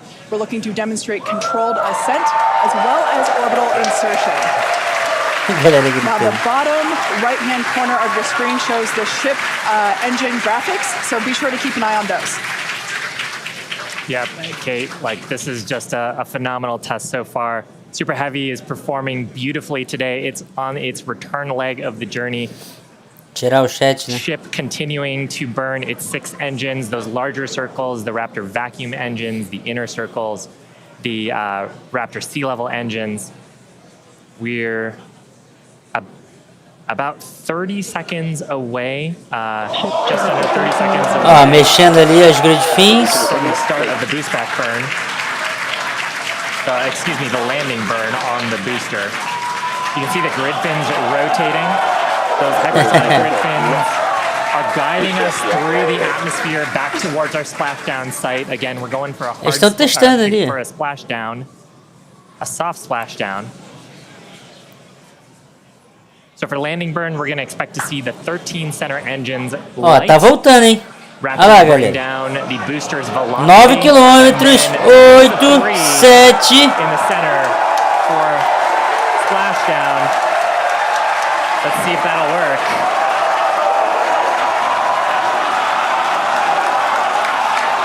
We're getting a few Aí tá girando. Tá girando muito. Eila. And acquisition of signal. We'll see if we can get some other video of that. Now, this is a test objective today. It is still something that we're attempting to learn. And to make it that far to demonstrate the control. Não é giro proposital, não. It's pretty darn good. Deu ruim mesmo. Continuing to look nominal with its ascent burn.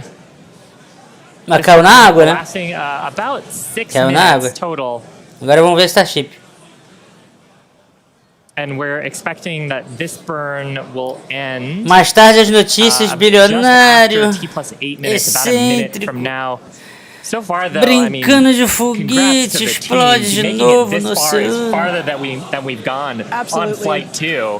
Just wonderful views que as and great criancinhas engine na performance from the vehicles.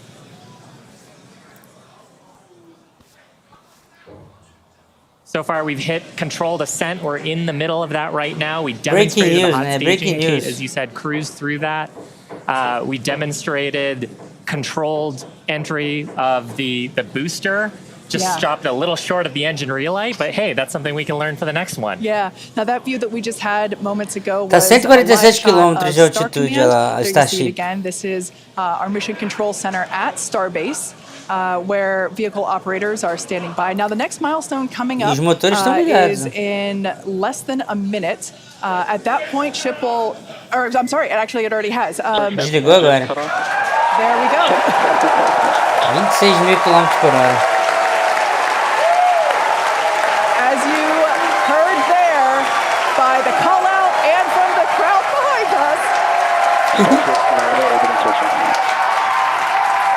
Starship's 6 Raptor engines have successfully shut down. Foda demais, cara. Os putos conseguiram. Which is incredible. Look at these views. Os putos conseguiram. I'm just completely blown away right now. What a day. Congratulations to the entire SpaceX team. I mean, this flight pretty much just started, but we're farther than we've ever been before. We've got a Starship not just in space, but on its coast phase into space. Just to recap where we've come, and it's only been 9.5 minutes. How has it only been 9.5 minutes? We lifted off right on time at 8:25 a.m. We didn't have to hold at our gate at all. We had 33 out of 33 Raptor engines open up and light and get us through a nominal ascent. Another successful hot stage. All Caiu pedaço da Starship lá no Serjão, que ele tá mostrando na live lá, ó. We did see what looked like a nominal boost back burn. And then we did make it all the way to the landing burn this time. Didn't light all the engines that we expected, and we did lose the booster. Eu tô vendo aqui, to figure out exactly what happened, obviously. So be on the lookout for information about that. But wow, a ship in space. We've got a bunch of Starship aqui pra vocês, ó. Começou, cara, a chover aqui. Meu computador tá todo sujo. Começou a chover detrito. Começou a chover detrito, cara. Olha que doideira. Sérgio foi atingido. Todo mundo, a blusa de todo mundo tá suja, cara. Olha aí, ó. Pode botar aí. Sérgio foi atingido pelo foguete. Aqui, ó, um pedaço do foguete aqui. I can't believe we're Não, já sai na mídia. Brasileiro é atingido por um pedaço do foguete de Elon Musk, mas passa bem. Passa bem, não foi ferido. Olha aí, ó, pedaço do foguete aí, ó. Começou a cair. Tá aqui, virou a caça pelos detritos agora. A caça pelos detritos, cara. Tá engraçado aqui, viu? Starlink may be able to bring us additional communication paths today that will allow us to talk to Starship through re-entry with no communications blackout period. It's a possibility, but either way, we will be live for all of today's milestones. And of course, when we do have views, Puerto Rico. especially like the ones that we have now, which I just cannot get over. When we have views, we will be sure to bring those to you live. But no views or no views, we'll see you back here at T plus 40 minutes. Pez door is opening. And there we just heard call it that Pez door is opening, so that's great. First test. One of our test objectives today is to open and close that Pez door. That's where we will deploy Starlink satellites from in the future. So great news there that test that test objective is already underway. So come back here, stick around till T plus 40 minutes for coverage of Starship's deorbit burn demonstration, followed by its re-entry. Mano, mas deu certo, velho. Caramba, Starship deu certo. Tá lá, cara. Tá lá andando bonitona. Mano, a SpaceX é foda. A musiquinha que eles botam, cara. Eles fazem de sacanagem, cara.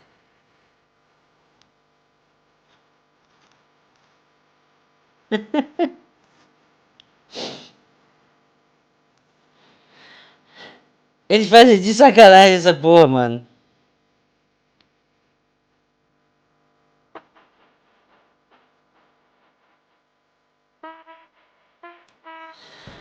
Aguardem que a gente já volta. Eles botam...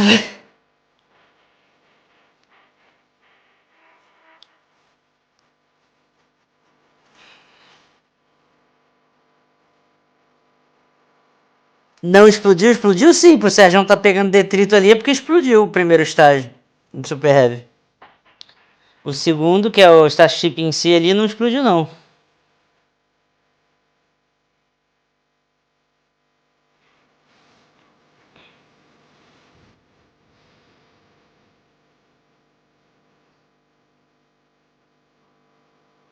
Expected loss of signal, Cape Canaveral.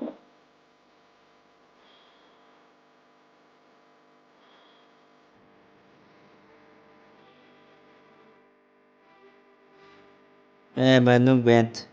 Não aguento.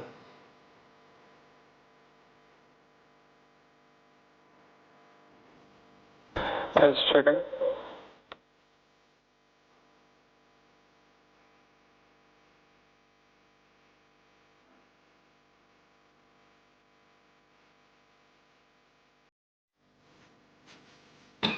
Ah, os detritos são da plataforma? É, aí. É, aí faz sentido. Faz sentido mesmo.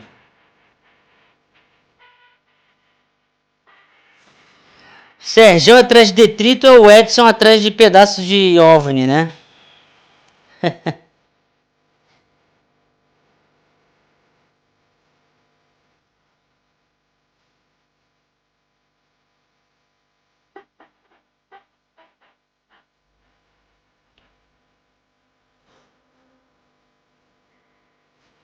Aí o próximo debate vai estar o Edson lá com um pedaço de OVNI.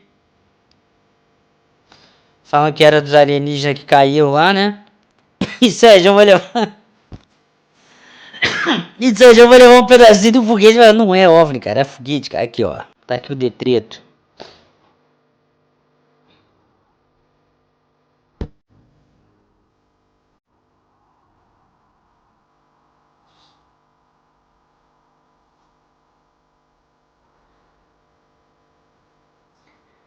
Viva o bilionário excêntrico e a exploração espacial.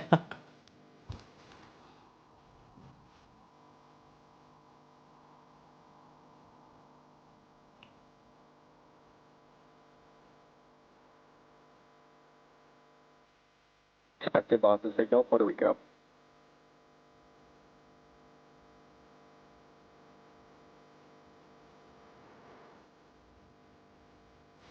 Fragmentos de UFO.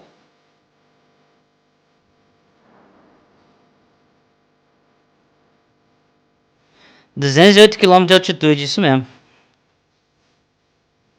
A câmera interna.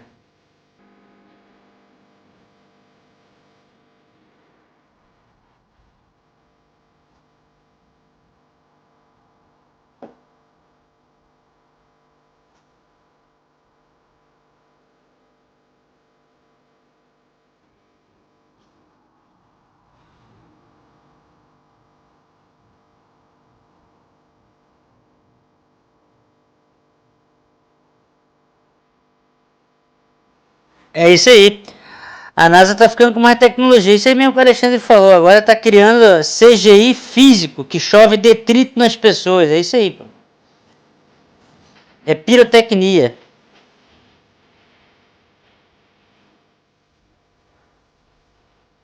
Cinema 5D, entendeu?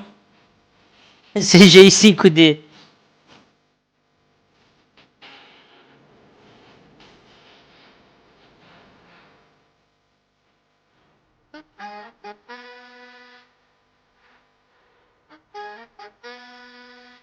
Mano, a musiquinha de fundo, velho. Os caras são foda, velho.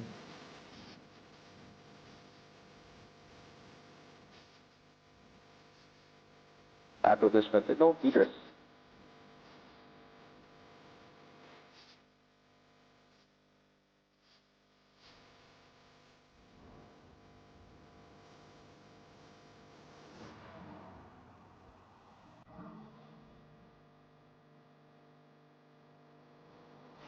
Não, a medida da altitude não é da horizontal não, tá?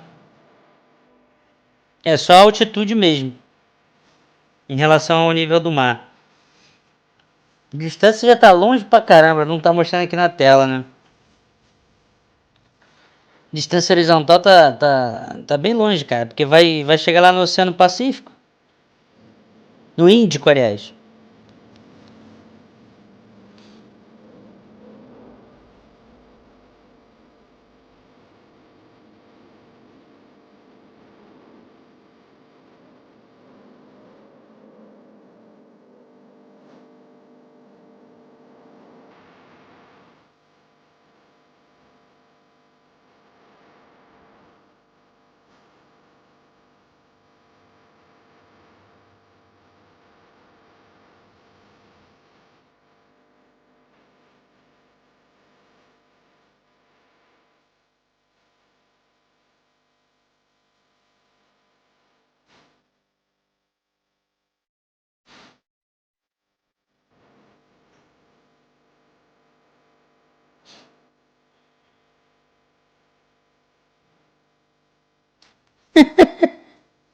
Muito engraçado, velho.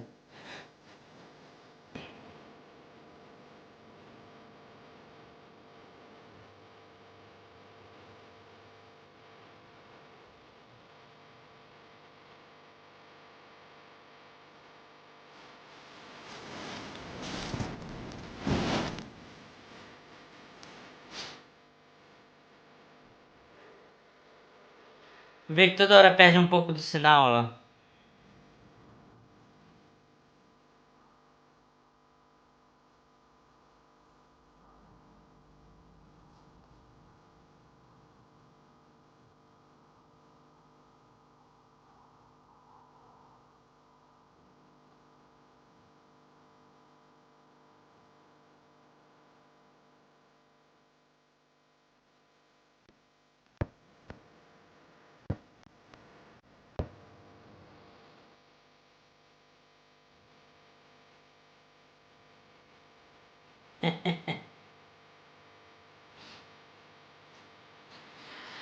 É agora que aparece a tela verde? É, pô. É agora que aparece a tela verde. É.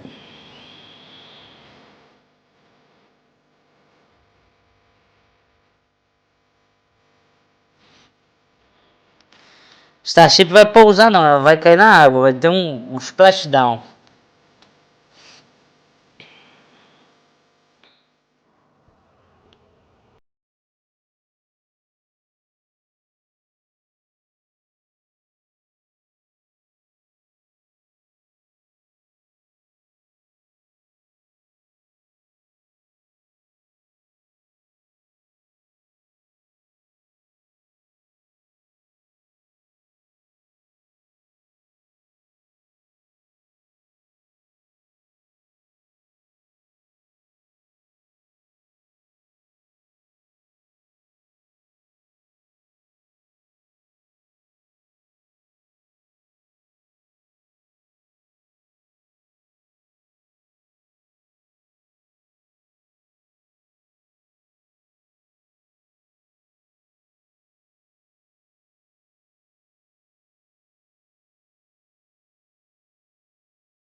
É um negócio que não dá pra traduzir em imagens e vídeos, entendeu? Só vocês vindo aqui pra ver. Tanto é que eles fizeram um cartãozinho aqui pra mim, eu postei no Instagram, fizeram um cartãozinho e tal.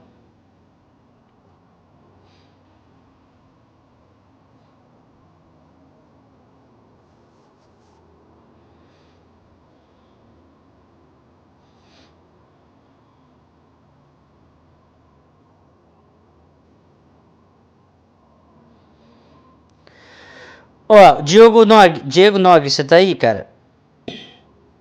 Dentro de um buraco negro estrelar, ocorre a dilatação temporal parecida com o interestelar, só que mais severa? Foi uma pergunta. Se sim, pode-se argumentar que, em nossa perspectiva, a estrela ainda estaria colapsando sem nunca atingir a singularidade? Mais ou menos isso, porque não é dentro que ocorre a dilatação temporal, é na região do entorno. Dentro do buraco negro, pela relatividade geral, você tem uma indefinição. O espaço-tempo é indefinido dentro do buraco negro. A gente não sabe o que acontece dentro do buraco negro.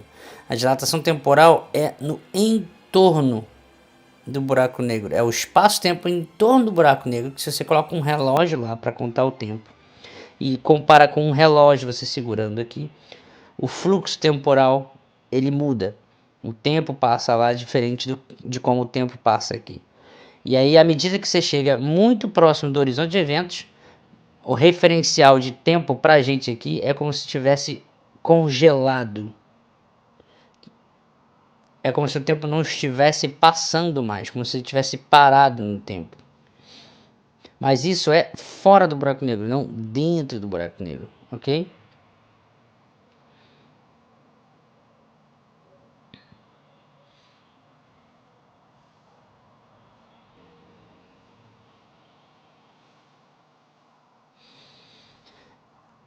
Mas, sim, embora não faça muito sentido, a ideia que a gente mais tem,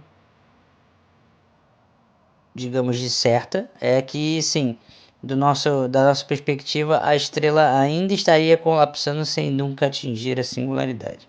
Da nossa perspectiva, considerando a diferença temporal.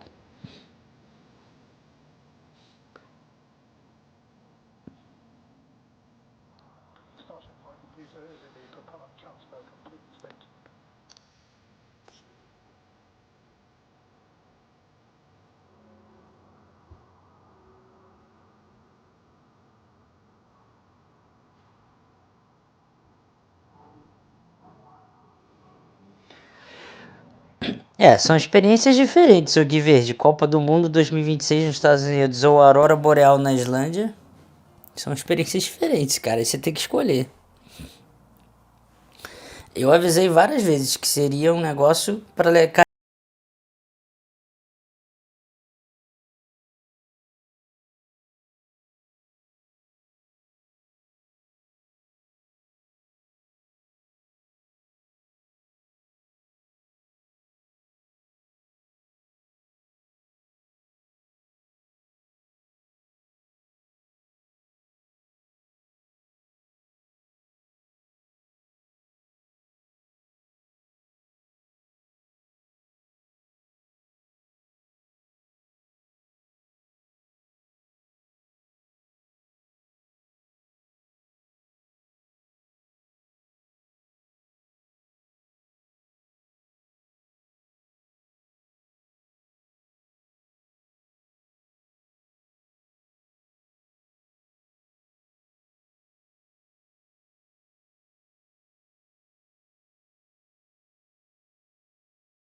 Quanto é o investimento aproximado para a Islândia? Não, posso dizer sim, eu só não tenho o valor do próximo tour agora, porque eu ainda não terminei de organizar. Mas eu vou lançar ainda esse mês.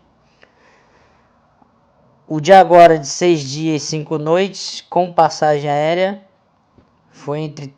Depende também do que a galera também gastou dinheiro aqui, né? Porque eles compraram as coisas, né? Então, em torno de 30, 32. O do ano novo, que é 12 dias, 11 noites, vai chegar em torno de 40, tudo.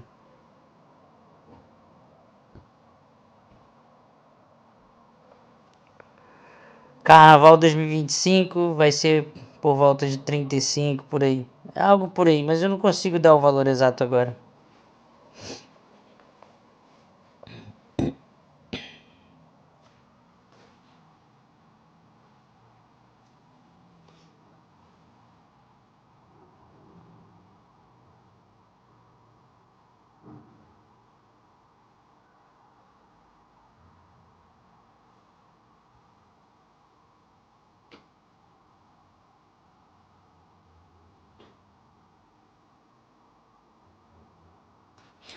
A câmera aparecendo e saindo, perdendo o sinal.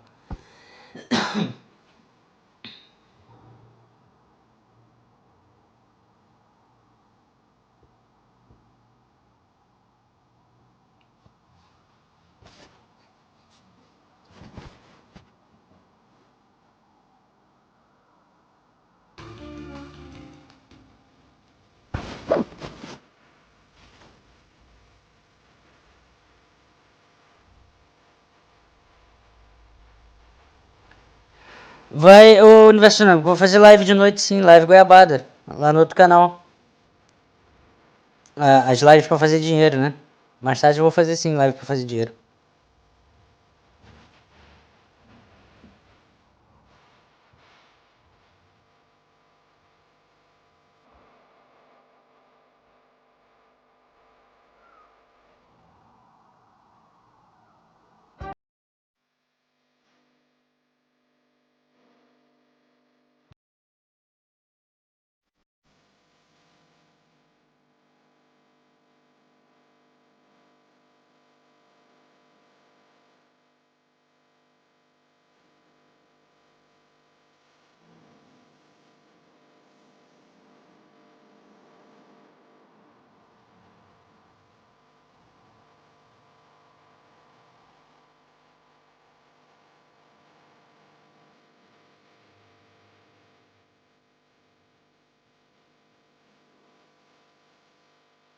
Vê se alguém marcou lá no Instagram.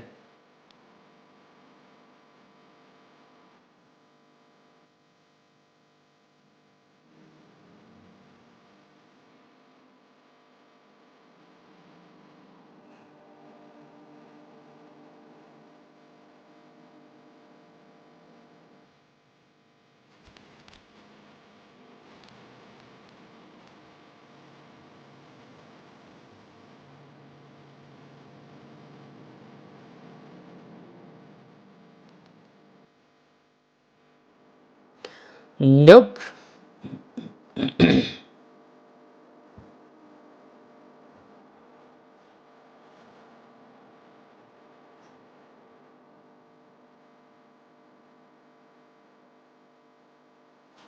Viu o vídeo lá? Que vídeo que eu te mandei? Não vi, cara. Não vi nenhum vídeo, cara. Vou ver tudo na live hoje de noite.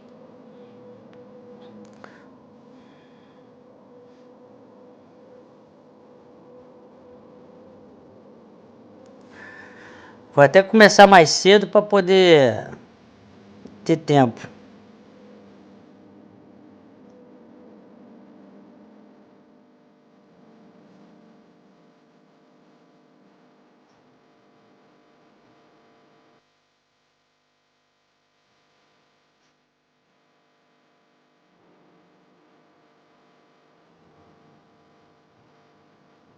Pô, legal que deu certo, mano. Muito legal que deu certo isso aqui, cara.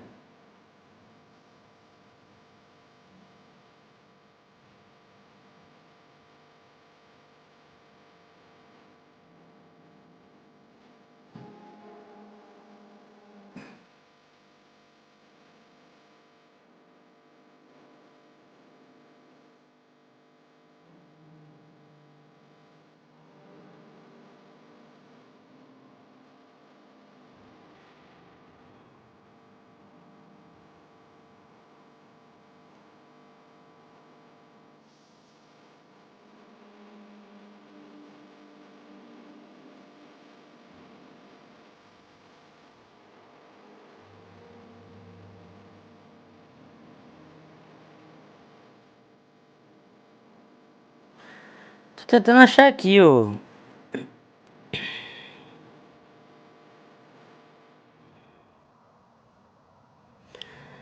Tem alguma previsão de pouso? A gente viu aqui na live e eu esqueci. Do splashdown. No site aqui não tá.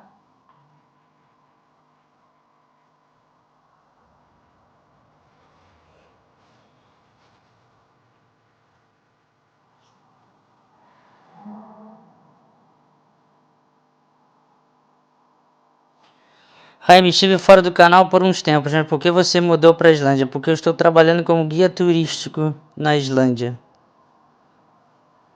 Então, eu trago as pessoas para cá, junto com uma empresa islandesa aqui, com a Snæfríður, nome dela, e a Saga.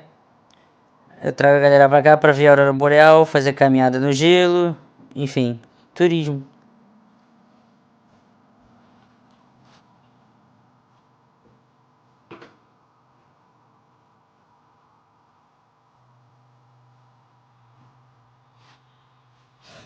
E aí o primeiro grupo acabou ontem. Por isso até que eu atrasei a live de hoje, galera. Acabou. A galera já todo mundo voltou pro Brasil já.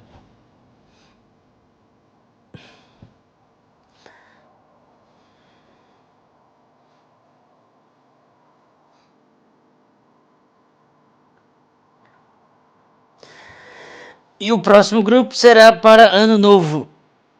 27 de dezembro, se não me falha a memória a data. Eu vou ver aqui ainda. Eu tava pensando, tem pessoas que me pediram pra fazer um em setembro. Só que eu tenho que ver se vai ter gente suficiente pra fazer em setembro.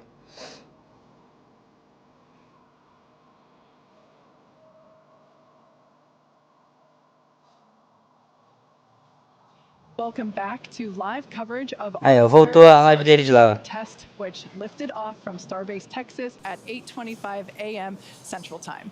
Our main objective today was to get through all of our ascent burns and collect as much data as possible, including a potential Starship entry.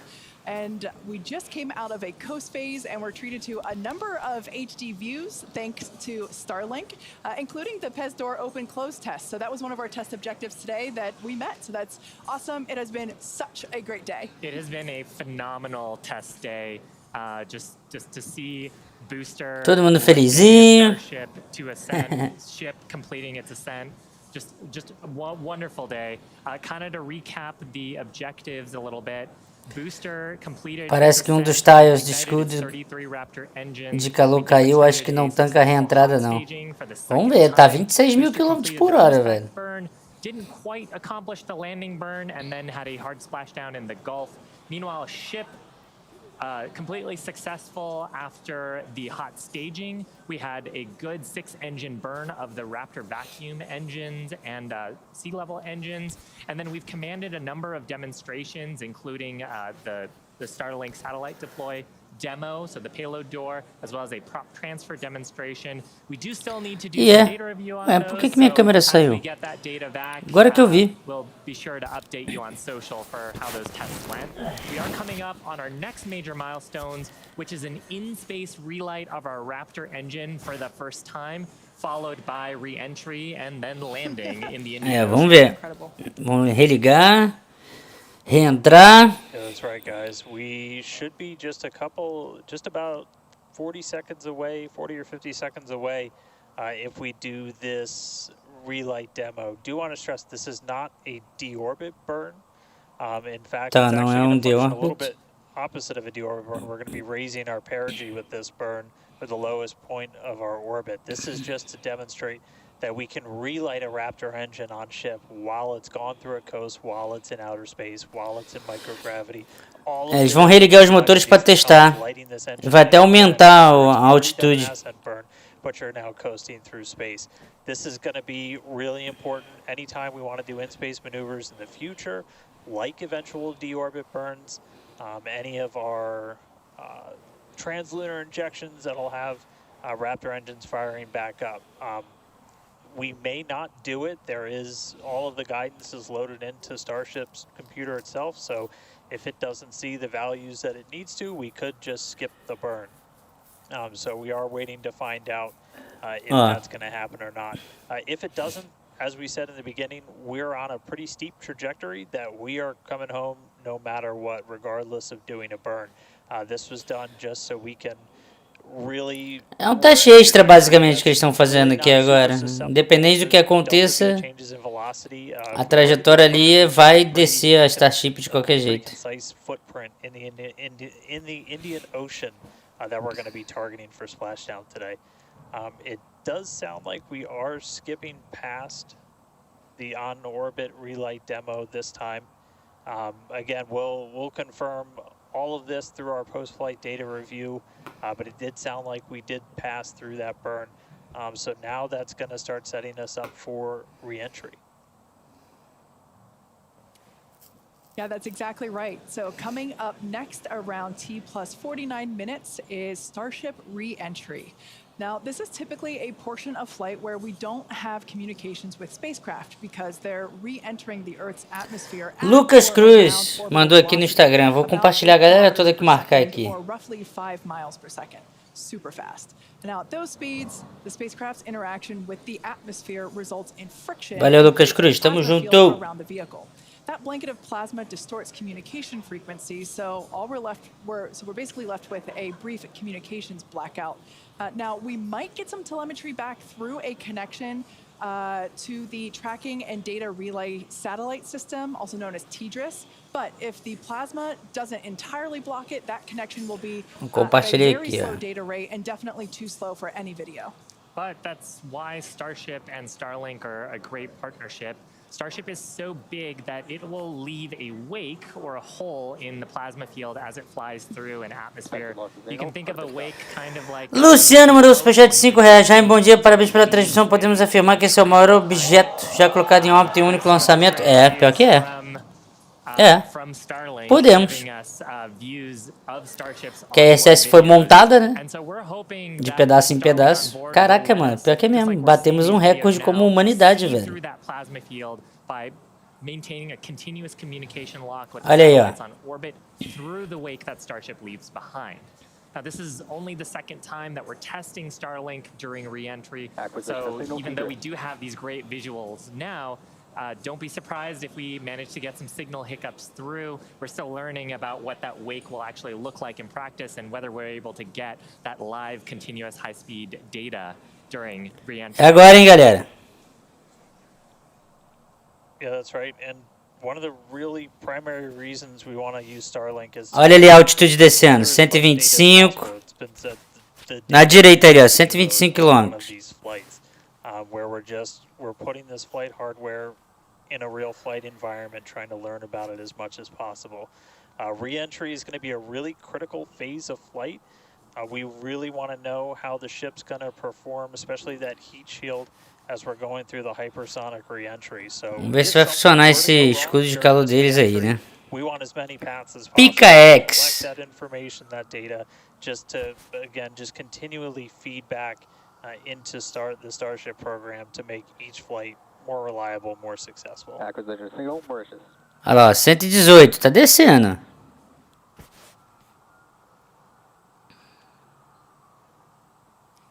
Now, if Starship manages to make it all the way through re-entry, we'll collect valuable data on Starship flying through the Earth's atmosphere at hypersonic speeds, meaning more than 5, or at this point, will be more than 5 times the speed of sound.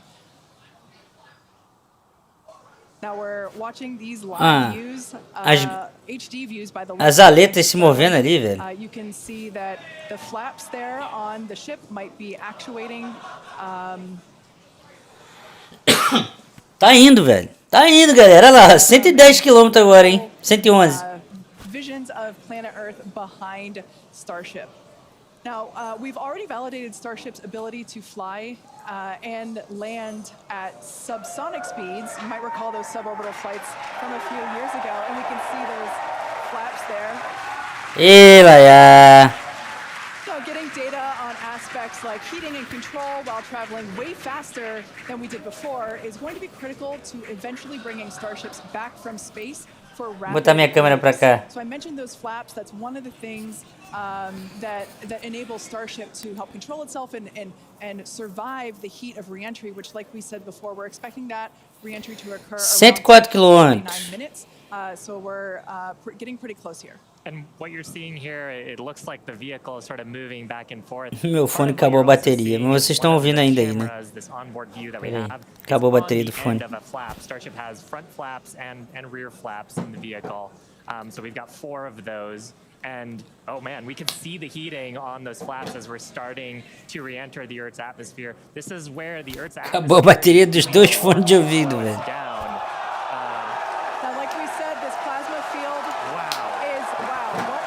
Olha isso, galera!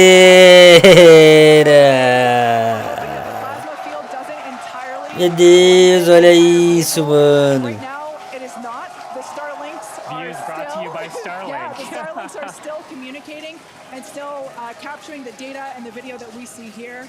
I mean, Shiva, this is just absolutely incredible views. We've never seen anything like this before. This is the biggest flying object ever in space. Absolutely, Kate.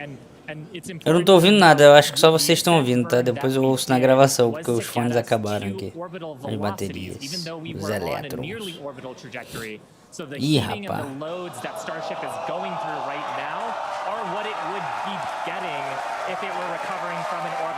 Tá, porra.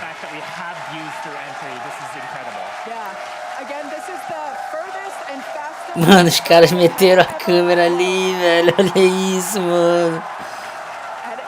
Cê é louco. The heat shield tiles doing their work. We talked about it earlier. Up to 2,600 degrees Fahrenheit that those heat shield tiles are dissipating as we are re-entering.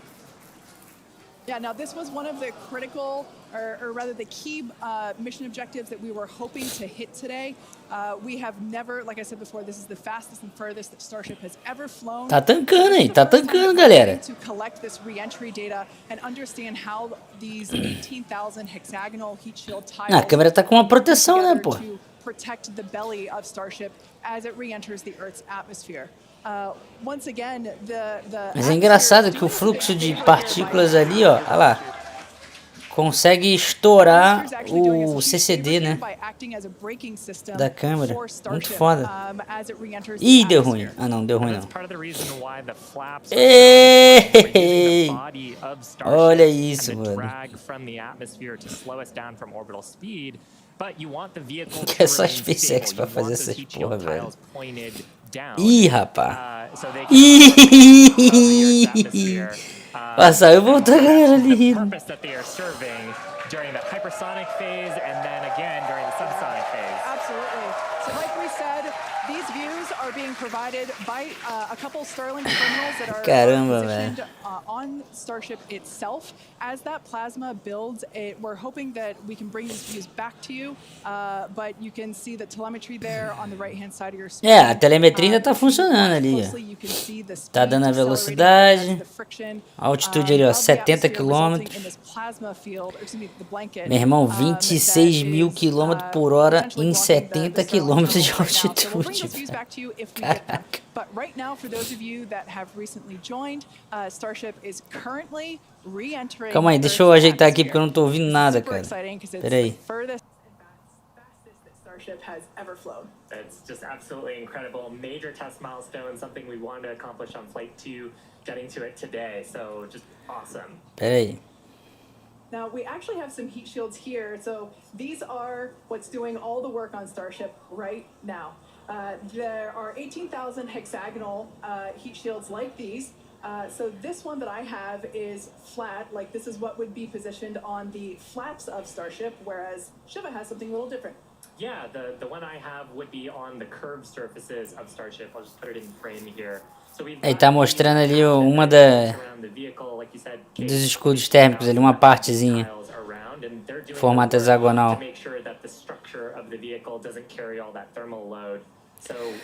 A telemetria parou ali, tá? Explodiu o foguete. Provavelmente explodiu.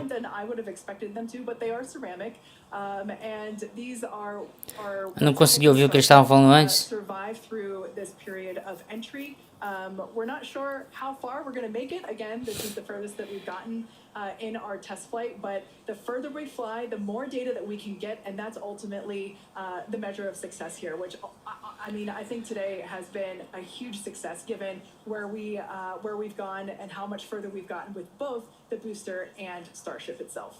And one of the beautiful things about Starlink on board the vehicle, we were getting that high-speed video. High-speed video is a very high data rate, and usually video comes after you get your telemetry. So hopefully we were able to get some wonderful data throughout the entry period, which is normally something we have to wait for until after splashdown when we get that data off the data recorders. Yeah.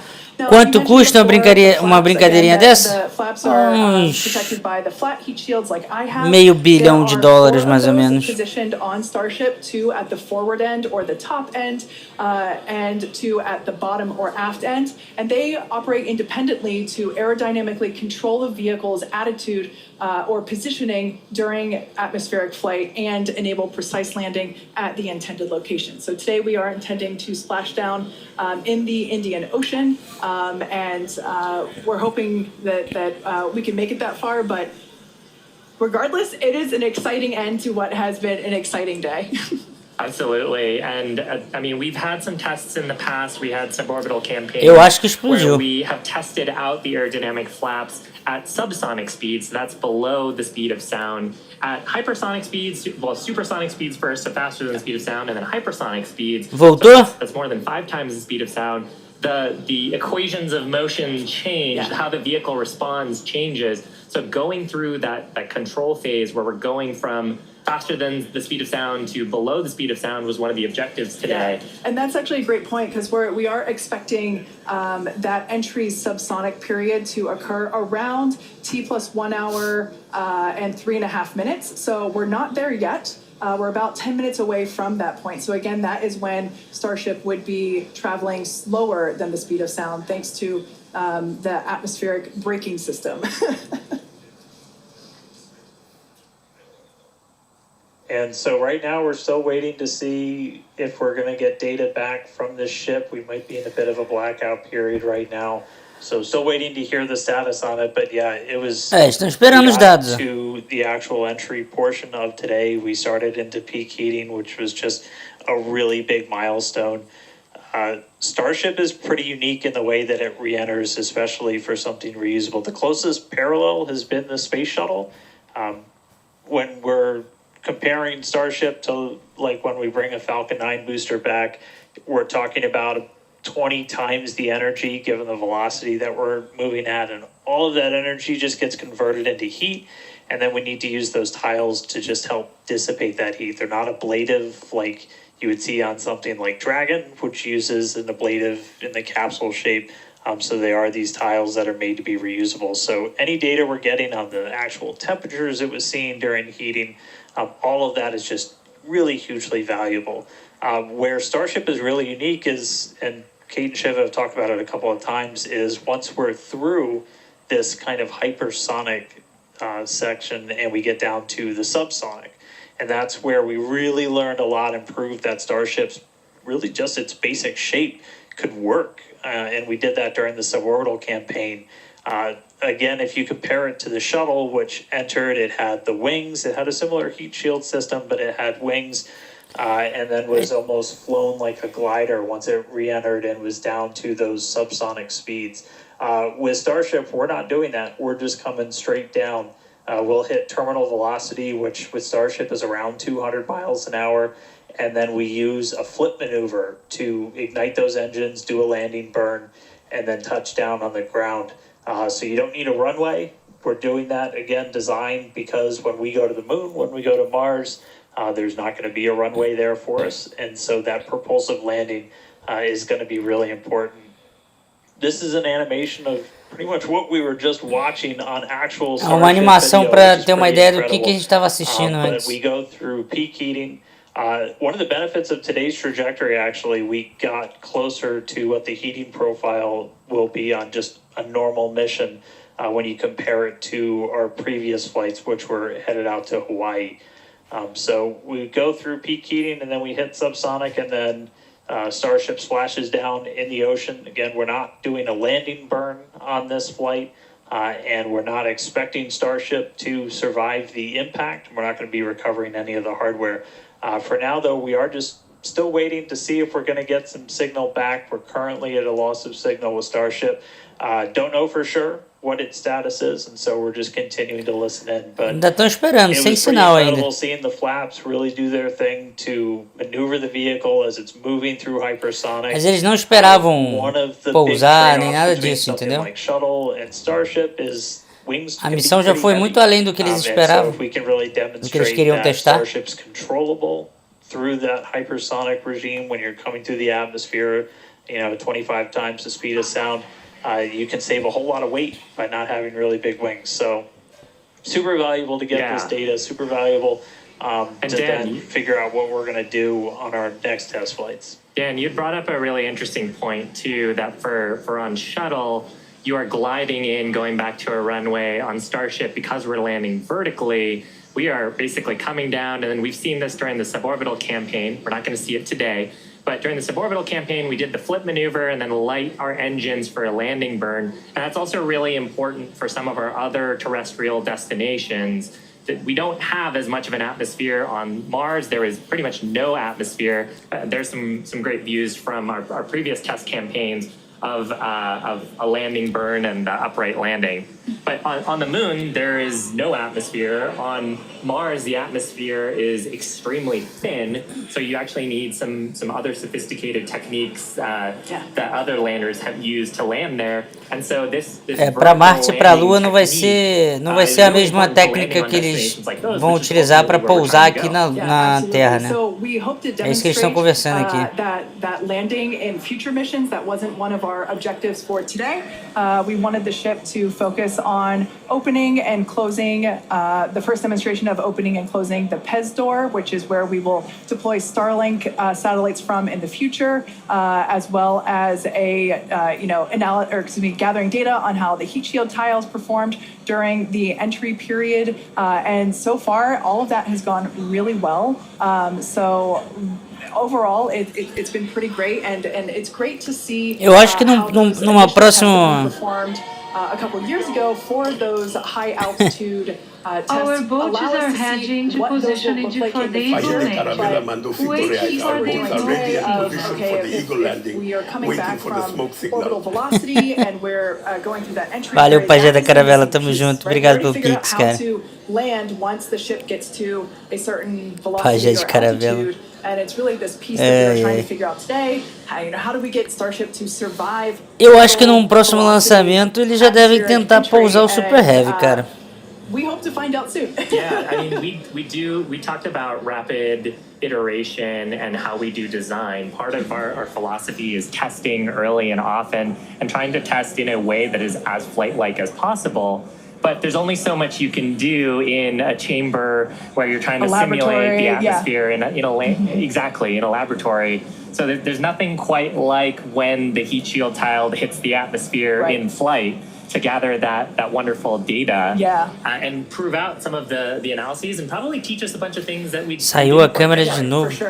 Pô, é algum hotkey aqui que eu tô apertando sem querer. Deixa eu botar aqui, peraí. Those were incredible views to see of that entry period where we saw the heat generating because of friction as the belly of Starship was making contact with the Earth's atmosphere, and that resulted in some plasma. Meio mundo de dinheiro jogado fora. Aí você já abriu a conta aí, viu se diminuiu o teu saldo?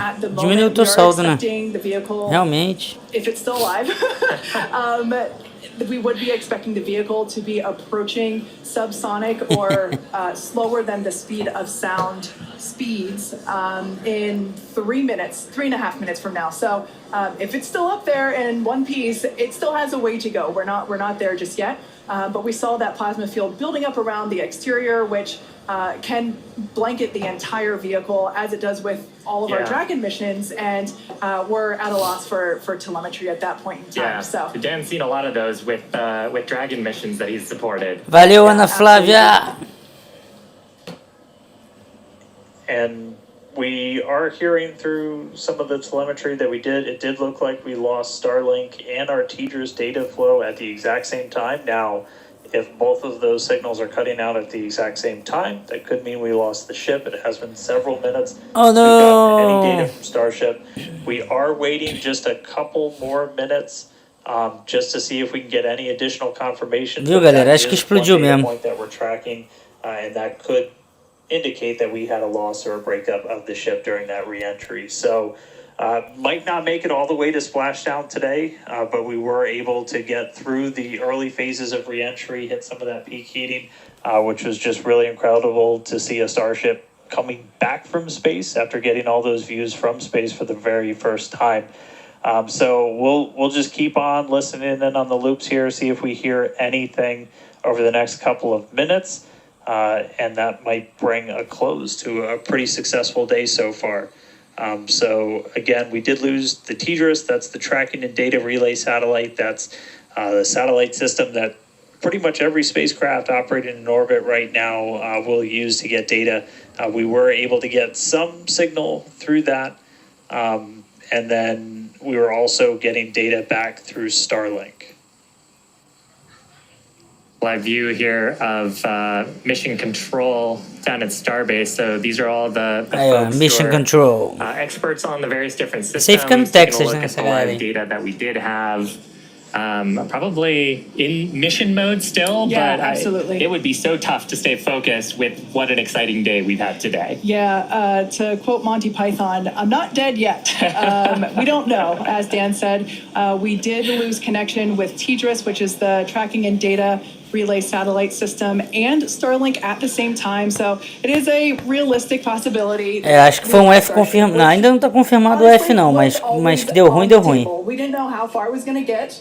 The further we could fly, mas assim, deu ruim o final, né? A missão em si não deu ruim. Tudo que eles queriam testar, eles testaram.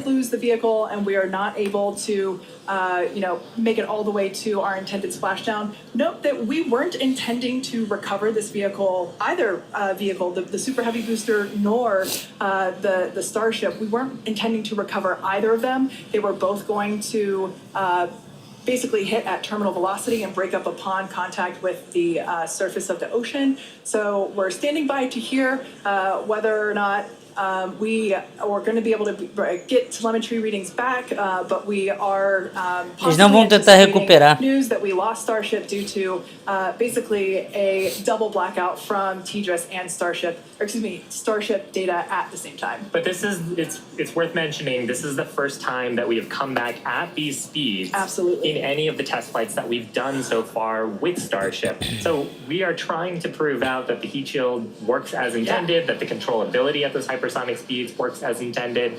So if we were able to get back any data on that, that means the next version, what happens on flight 4, 5, 6, is going to be better.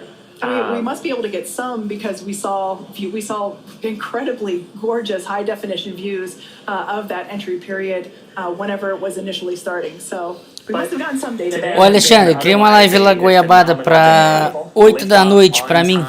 8, 7, 6, 5 da tarde pro Brasil. Successful hot staging, and then Chip took it from there. Yeah, absolutely. We were able to see the ship actually make it further as well as the booster. We were hoping that the booster would perform a soft water landing, but we lost it during just before it was able to ignite the landing burn. But the ship continued on.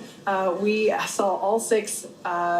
Então, mas a ideia é entender o que fez ela explodir, entendeu? E essas coisas só dá para entender quando você faz, quando você lança. E aí é ver, ó, o escudo funcionou, não funcionou, o que tem que mudar, isso daqui, ali não deu certo, aconteceu esse problema aqui e tal. E são coisas que você só consegue ver quando tá fazendo, entendeu? Então, não é porque explodiu que deu ruim. Não, tem que lançar, ver o que deu ruim e ajeitar para na próxima tentar, entendeu?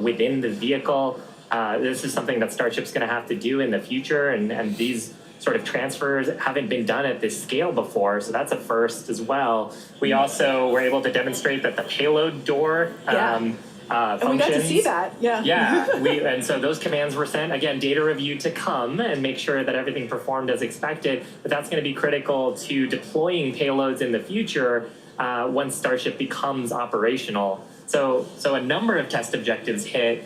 much more accomplished than Flight 2 and making steady progress towards a fully, rapidly reusable, reliable Starship. Absolutely. And hey, Kate, and hey, Shiva, we were just hearing on the loops, we are making the call now that we have lost Ship 28. So, Aí, ó, perderam. as we were Confirmação do L, do L. we lost the data a couple Do of minutes F. ago. We haven't heard from the ship, Confirmação do L. up until Vocês ficam this falando point, merda no and chat, has fica been me confirmed that influenciando, tá vendo? has been lost. So no splashdown today, but again, just it's incredible to see how much further we got this time around. We had a couple of those ambitious objectives that you guys were just walking through that we're able to take Faz o advantage F. of while Starship was in outer space. Press flying, F to over pay our planet for the very respect. first time. So that was just really incredible. Obviously, there's a lot to go through. Everyone always wants to know right off the bat what happened. Takes us a little bit of time, but I can assure you, as soon as we start finding things out, we're going to let everybody know. And I know everybody's going to be excited for the next one. I mean, as I pointed out in the beginning, there's 4 super heavy boosters either fully stacked or getting stacked right behind me. We've got other ships ready to go as well. So it's going to be a really busy time down here at Starbase as we look to really fly Starship as much as possible, get this vehicle ready to go for all the important things it's got to go do. And with that, we got to say a huge congratulations to our teammates and everyone who's supported the Starship program. There's been flames and ruds along the way, but third time's Deu ruim mesmo, tava vendo a live. Não, deu ruim porque eu acabei de ouvir eles falando aqui, por isso que eu falei. And we want to give a big thanks Não é to que the deu people of ruim. Cameron County, Texas, Já era for their esperado support, isso, as well as the Coast Guard tá? and the Federal Aviation Administration. Be sure to follow the SpaceX account on X for more updates from Eles vão today's finalizar a history live. and future Starship tests. But before we go, we want to wish SpaceX a very happy birthday. The company was founded on this day in aniversário da 2002, SpaceX, when it 2002. basically consisted of this small team, a carpet and a mariachi band. I don't know about you, but we're feeling 22. Also, it's Pi Day. Hoje a bebida é por conta da casa. Yeah, but I mean, Pi Day is constant and never ending, so shouldn't every day be Pi Day from now on? Pi Day. That's a really good point, and I think after a test like today's, we all deserve some pie. Thanks for watching, and we'll see you next time.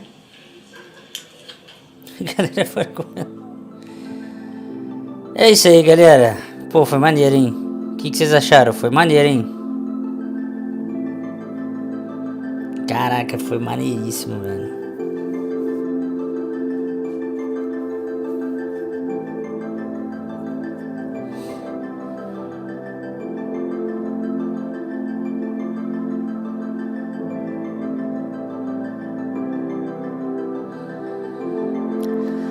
Partiu então?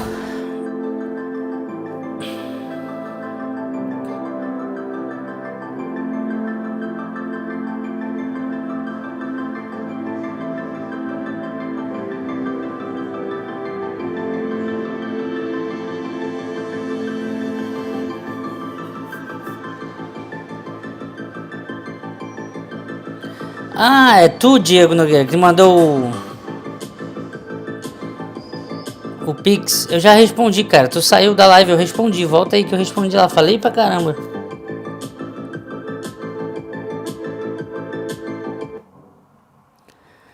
Acabou. Partiu então, galera. Vou almoçar aqui. Mais tarde a gente faz outra live aí, beleza? Caramba, velho. Foi muito foda. Obrigado pelo carinho, pela audiência de todos vocês. Um forte abraço, tamo junto. Valeu mesmo, de verdade.